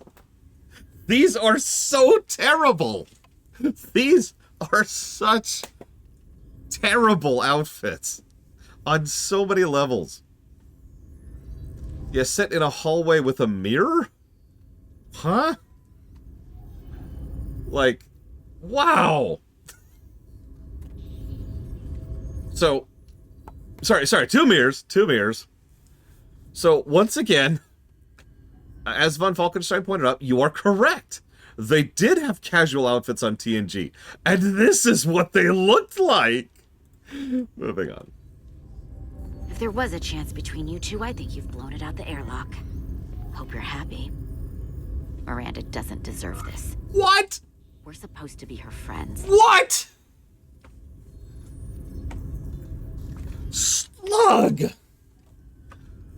And, yes, I did intend that pun. Thank you very much.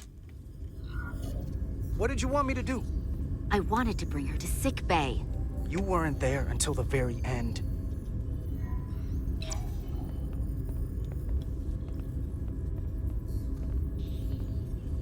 Because, see, she's a trill. Something good. And you throw it away like that. I never thought you'd turn on me like this.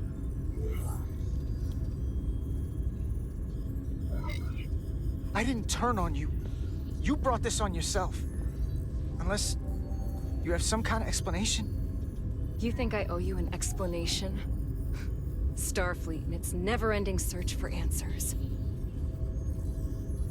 Yeah? Tried to find the other members of the security team that went to Hotari, but they're missing. I'm sorry. What kind of rejoinder is that? What kind of riposte is that? Ugh, Starfleet and their eternal search for answers. What? Do you actually want to know facts and information? Ugh. Ugh, it's ridiculous, I tell you. Ridiculous. Ugh.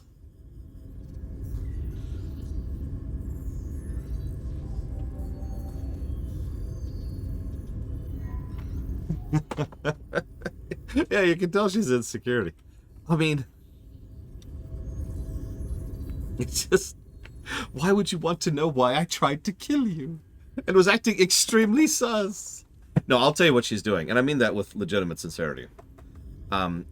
When you're caught in a lie and have no explanation, you just obfuscate, right? It's a common tactic. It's probably the most common tactic. You just throw up smoke screens. You just throw up deflections, and you don't actually answer any questions with anything legitimate or real. She's super sus. I called that immediately, by the way. I just feel like pointing that out. But, yeah. We found their comm badges stashed in a Jeffries tube. You better hurry up and find them. There's not much time left. You're working with them. You have a keen mind, Carter. That's something I liked about you. But that won't be enough. Here's something. What is it? Maris didn't get bioscanned after returning from Hotari. Neither did the other two that are missing. None of them were scanned. Oh, hang on. No, I was too slow. You missed it, but it said scanned with 3 N's there. Which should not have happened. I was trying to tab, but I hit the wrong button.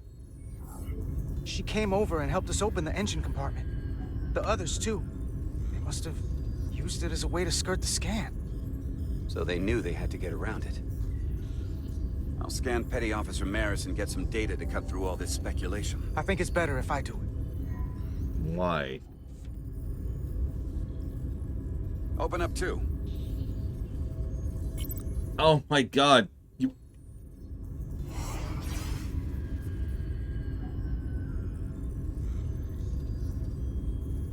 Just... Well, let's approach the obviously dangerous, probably not the person in question, person.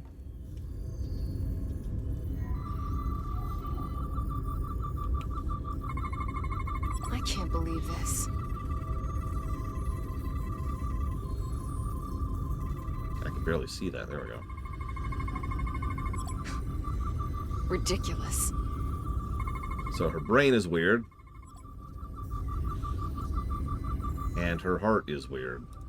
Data coming in. Come here for a second.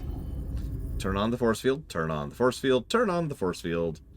Did you know? Know what? On. It's not Petty Officer The Miranda. force field. There you go. Okay. It's right here on the tricorder. But look at her. Yeah, how could anybody who looks like someone we know be someone else? I didn't grow up during the Dominion War. I'm sorry. I wouldn't be making such a big deal about that if not for the fact that the changelings were a really big deal during the Dominion War. Like there were episodes where we would like only a little bit, but like there would be little insights into just how much the changelings were really screwing with everyday people, you know?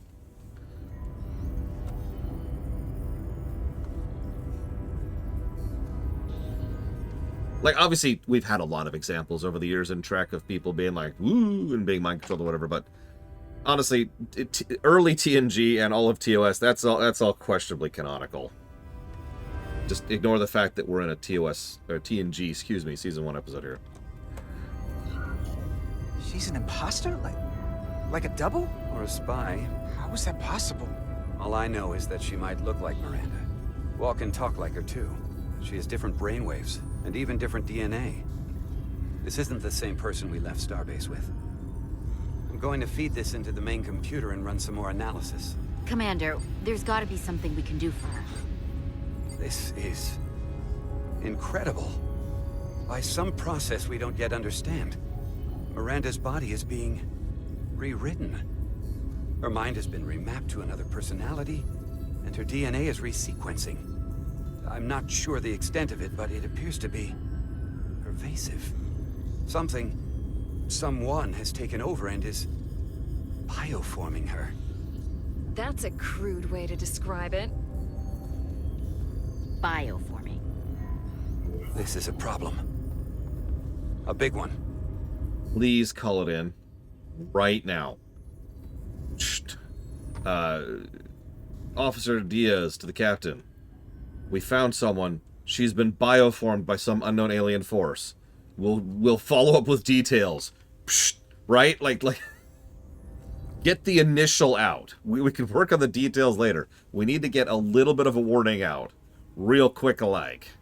Maybe this is why he's not the first officer, you know?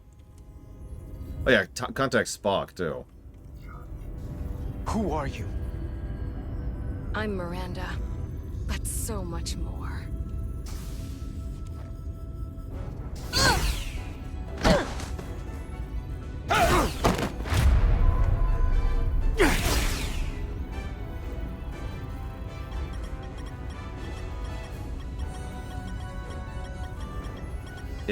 What are you doing? Don't let them get the storage drive! Well, he's dead. Oh no, they actually are using the stun setting. Holy crap. Why are you rolling that to me? We're... okay, whatever.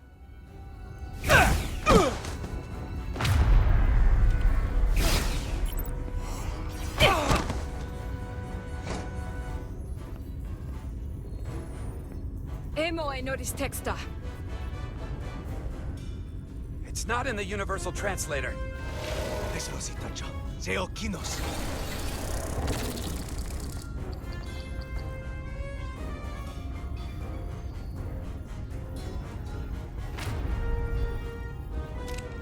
Who the hell are you? We are the Scions of the Flame. Stop her! They're getting away! Yeah, sorry, no hesitation there.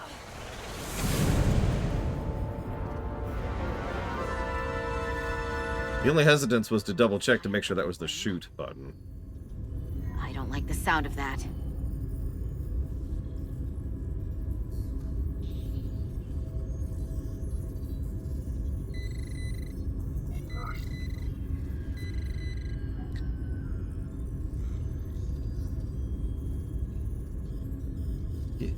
This is a really long timer. Look at how long this is. Oh my god, hang on. Hang on. There it is.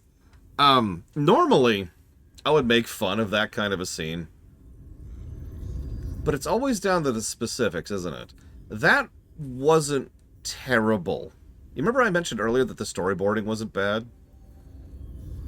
That wasn't too bad of a storyboarded combat scene. Now, granted, I've seen better, but from Star Trek, like let's really process that, okay? So they're scanning her. They've got her behind the force field. They did reestablish the force field. They've got security desk who is watching her and is definitely on task. We've got the science geek, the engineer geek, and the other engineer geek, none of whom are actively armed.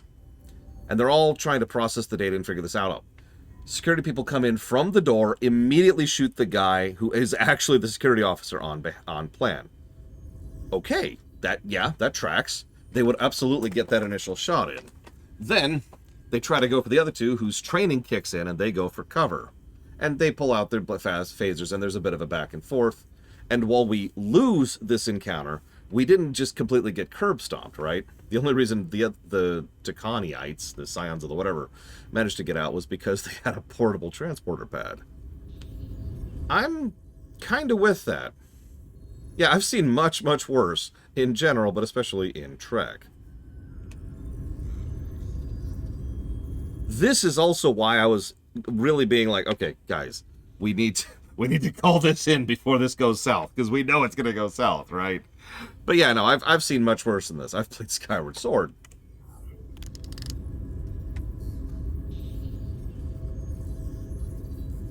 You're never gonna believe this. The reason the Universal Translator didn't recognize that language is because it's only ever been read. It's the Tkon language.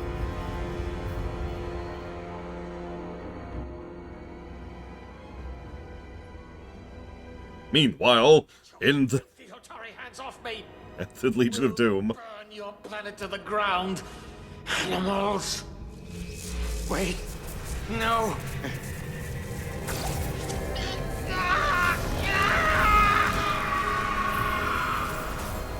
We have a phaser. We know we have a phaser. Why do we not get involved in this? That guy's dead because we didn't do anything. And I know what you're thinking, but they outnumber us. Yeah, but we have the advantage of surprise, and never underestimate the value of a surprise round. And also, phasers have a widespread setting, an AoE, effectively, setting. That's actually been a plot point several times. There we go.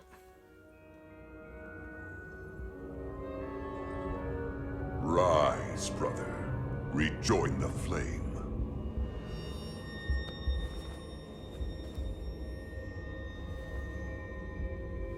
This can only mean our time has come. I'm only sorry I couldn't find a more suitable host for you. All in good time. This is only the beginning. They're working together? An Elidian and a Hotari? They did something to him.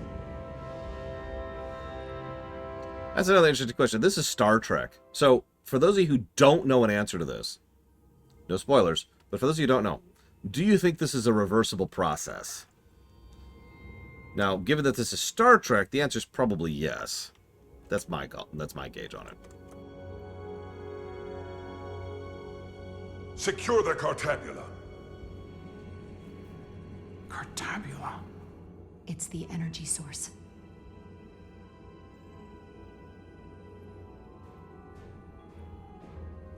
Spread out.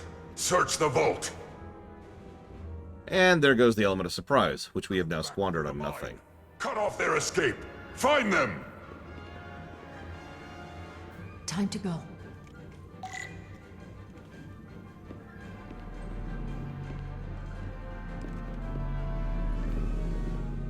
That's a good point, Disco. If you can fix being assimilated, you can probably fix whatever this is. Oh, now we're using our phasers. That poor guy, he's worse than dead because we wouldn't pull out our phasers.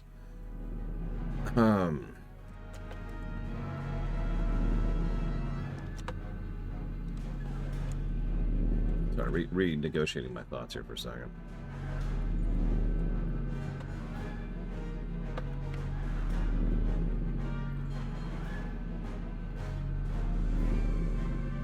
Listen, talking is a free action. We all know this. Get rid of that.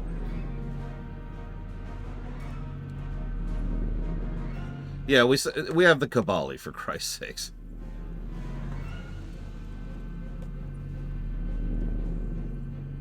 Actually, let's do this.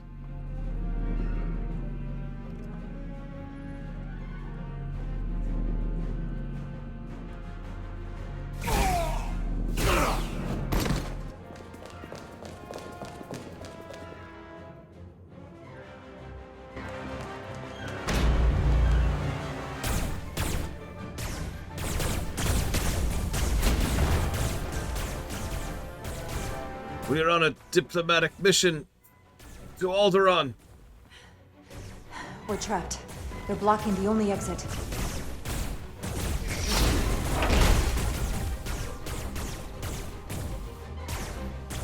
Maybe not. Can you buy me some time? For what? This vehicle Matter. looks a lot tougher than that barrier.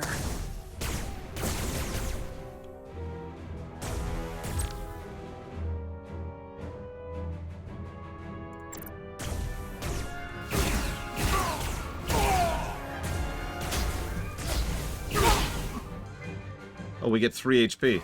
That's interesting.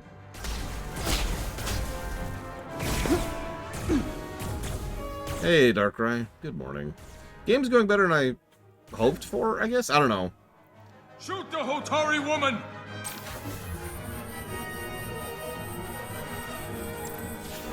I wasn't expecting much from this, to be quite honest with you.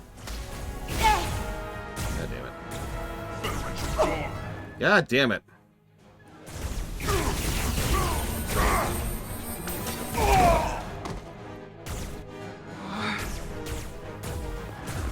Stun them all!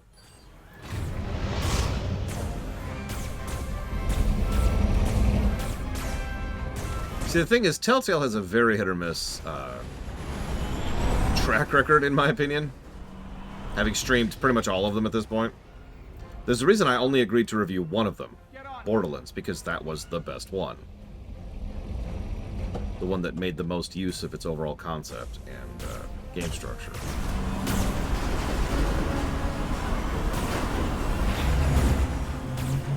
This one's a special case. Hold on to something. I hold on to her, of course.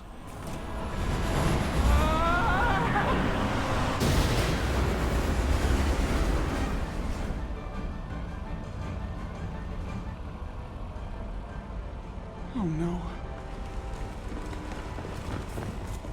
Don't stop. I'll handle them.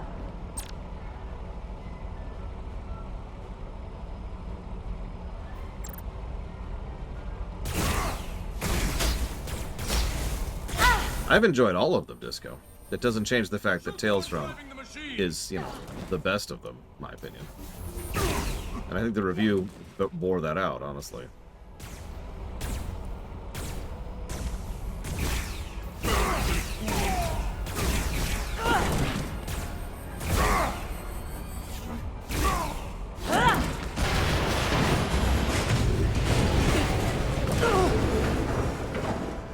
Tylus!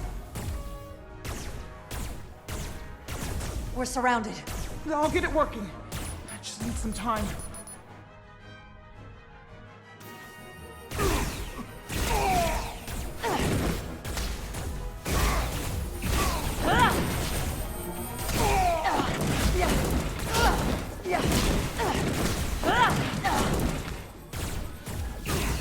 To be quite honest with you, because we've already streamed all the other ones, Disco. Here we go.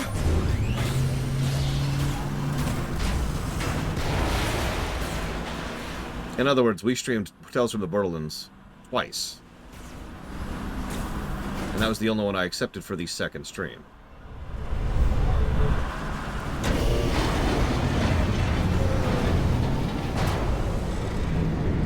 Momentum. Now. Or verb? Yeah, exactly, Ross. The lift! We're trapped. We're trapped. There's nothing we can do.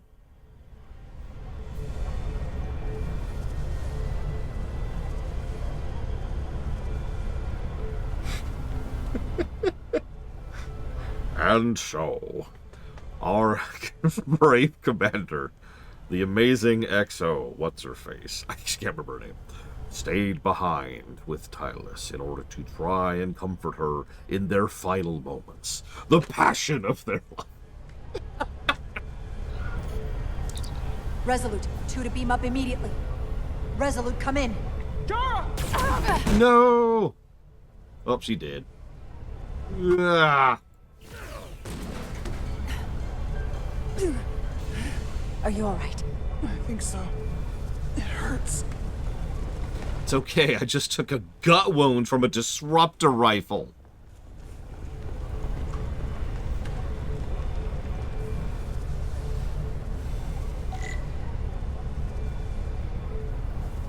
Yeah, I mean, I sort of thought of this the moment it showed up. This is the only escape route. Let's go.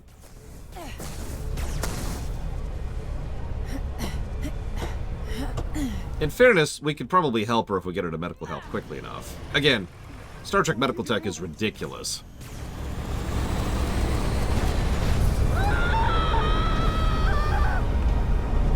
Looks like them Federation fellers are gonna have to grow some wings. Or start flapping their arms.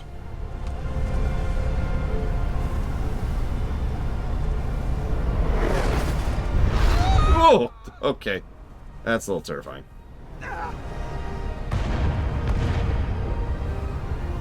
Commander, we read you, but there's too much interference. Transporters still can't get a lock. And come here! Oh, hey, it's the beaming minigame I've heard so much about. Was able to transport through the storm. There has to be some path through that we're not seeing. Tetrametric radiation is saturating our sensors. There is too much interference to pick up the residual transporter signature. Wait. Tetrametric radiation. Of course. I can align the transporter with the tetrametric signature. The crystals emit tetrametric pulses every 3.8422 seconds, roughly 26 centihertz. All of this is connected. The storm, the warp-killing field, the crystals, Miranda's alien transporter tech. Okay, I've got the transporter in calibration. There are a lot of biosigns in that mine, all stacked on top of each other. I need something to identify the commander's signal. Something loud, energetic. Understood. Like a comm badge, maybe? Commander Rydek. Agreed, Ross. Storm's interference, but we are unable to pinpoint your signature. We need you to generate a high-energy event to help us. High-energy event. Got it. Just cut him off there. I'm going to shoot my phaser at some dilithium to cause a piezoelectric rupture. What? Why? Signal flare. Because if we're gonna die, we're gonna die my way. These crystals have to be pure enough. Bigger still. Come on. Damn it. We're good. Too small.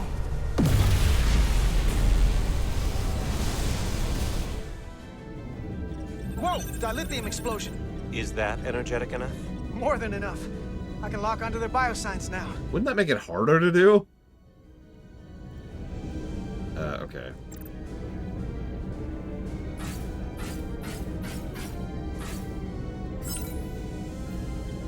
I've got their biosigns isolated. Commander, we have your signal. I'm gonna tunnel a path through the ionic interference. What?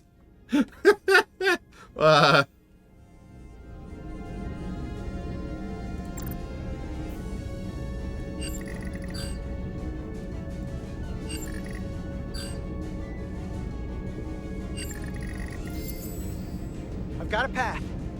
Just gotta calibrate the signal. God, hang on.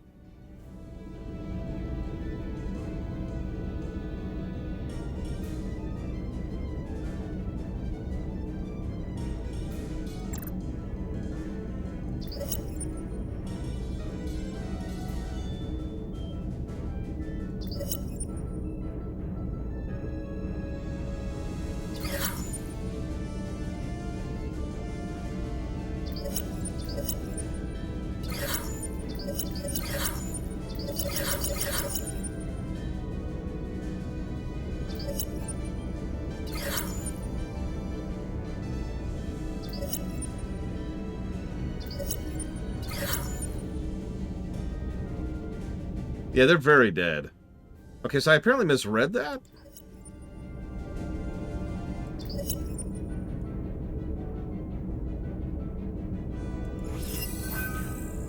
I've got a lock. There we go.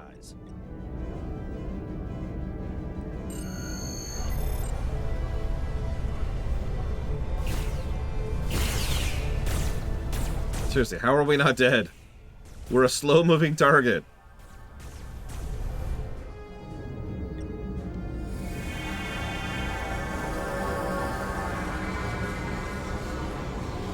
Petty Officer Diaz. What? We're losing her. The pattern is degrading. Can you hold the signal? I'm trying. Oh my god.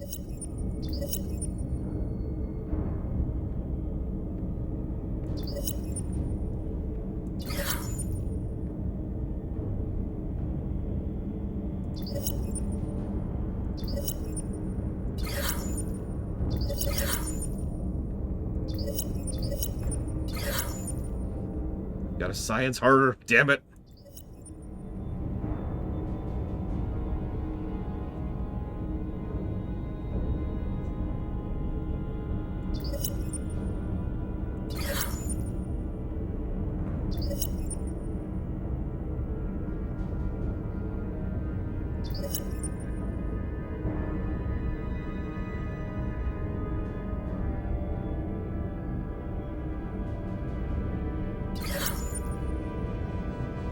I still don't understand what I'm doing. I've tried 3 separate approaches to this.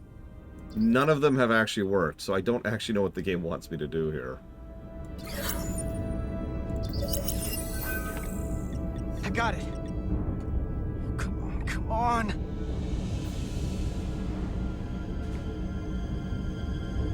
I just spam clicked that last time, if you were wondering. That was the first thing I tried von Falkenstein, the thing that didn't work.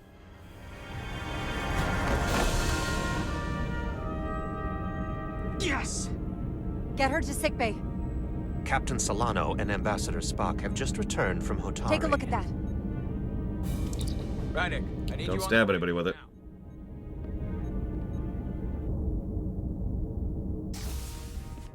Turnabout. Oh god, we have a turnabout intruder. The Elydians are preparing to attack Hotari. Status report. Their systems are now fully powered. All torpedo tubes open. They're preparing to fire. We should hail the Elydian flagship, Captain. Readying phasers if you want them. Stand by. Await my order. Recommendation, Commander? We need to act quickly. Hail the Elydians. Maybe we could talk some sense into them. Hail them. No response. Try it again. Still nothing. The Elydians. They've powered down their weapons. Odd. You sure about that, Mr. Amant? They're venting some kind of gas from their ship. Hold on. Now all of their systems have shut down. That's unexpected.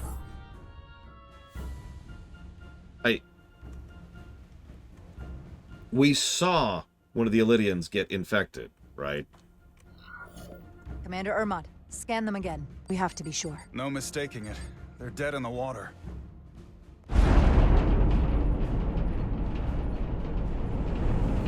What's happening? There's an energy dampening field coming from Tau. Take us out of range. Aye, Captain.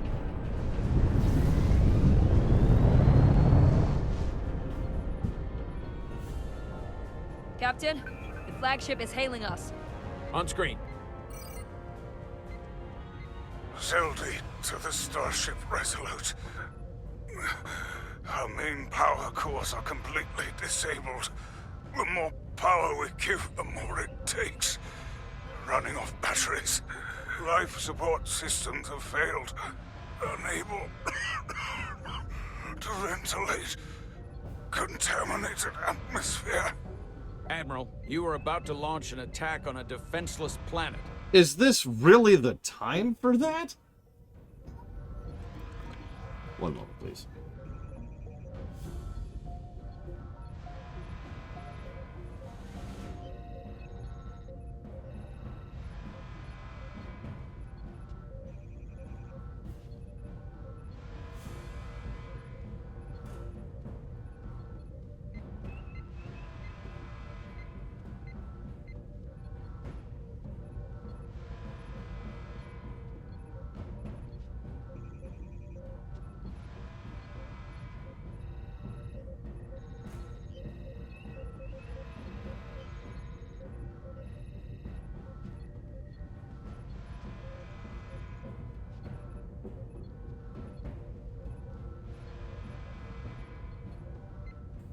Say it again. Hi, stream.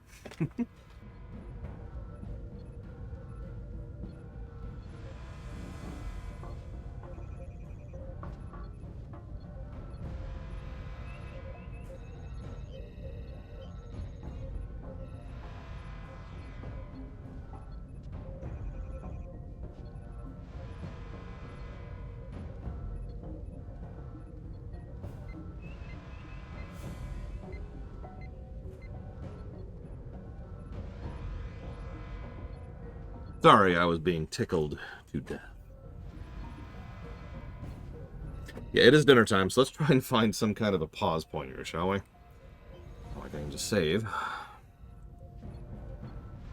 Kobliat, you sided with the Hotari in the negotiation, but that does not matter now. My crew is going to die. Please, I beg of you. You must render assistance. Why is this a choice? Why is this a choice? System failures are compounding around my ship. We'll help you. Yes, we will. Thank you. Okay, that feels vaguely like a pause point. We will continue this crisis in action tomorrow. I'll see y'all. Maybe we should do this instead.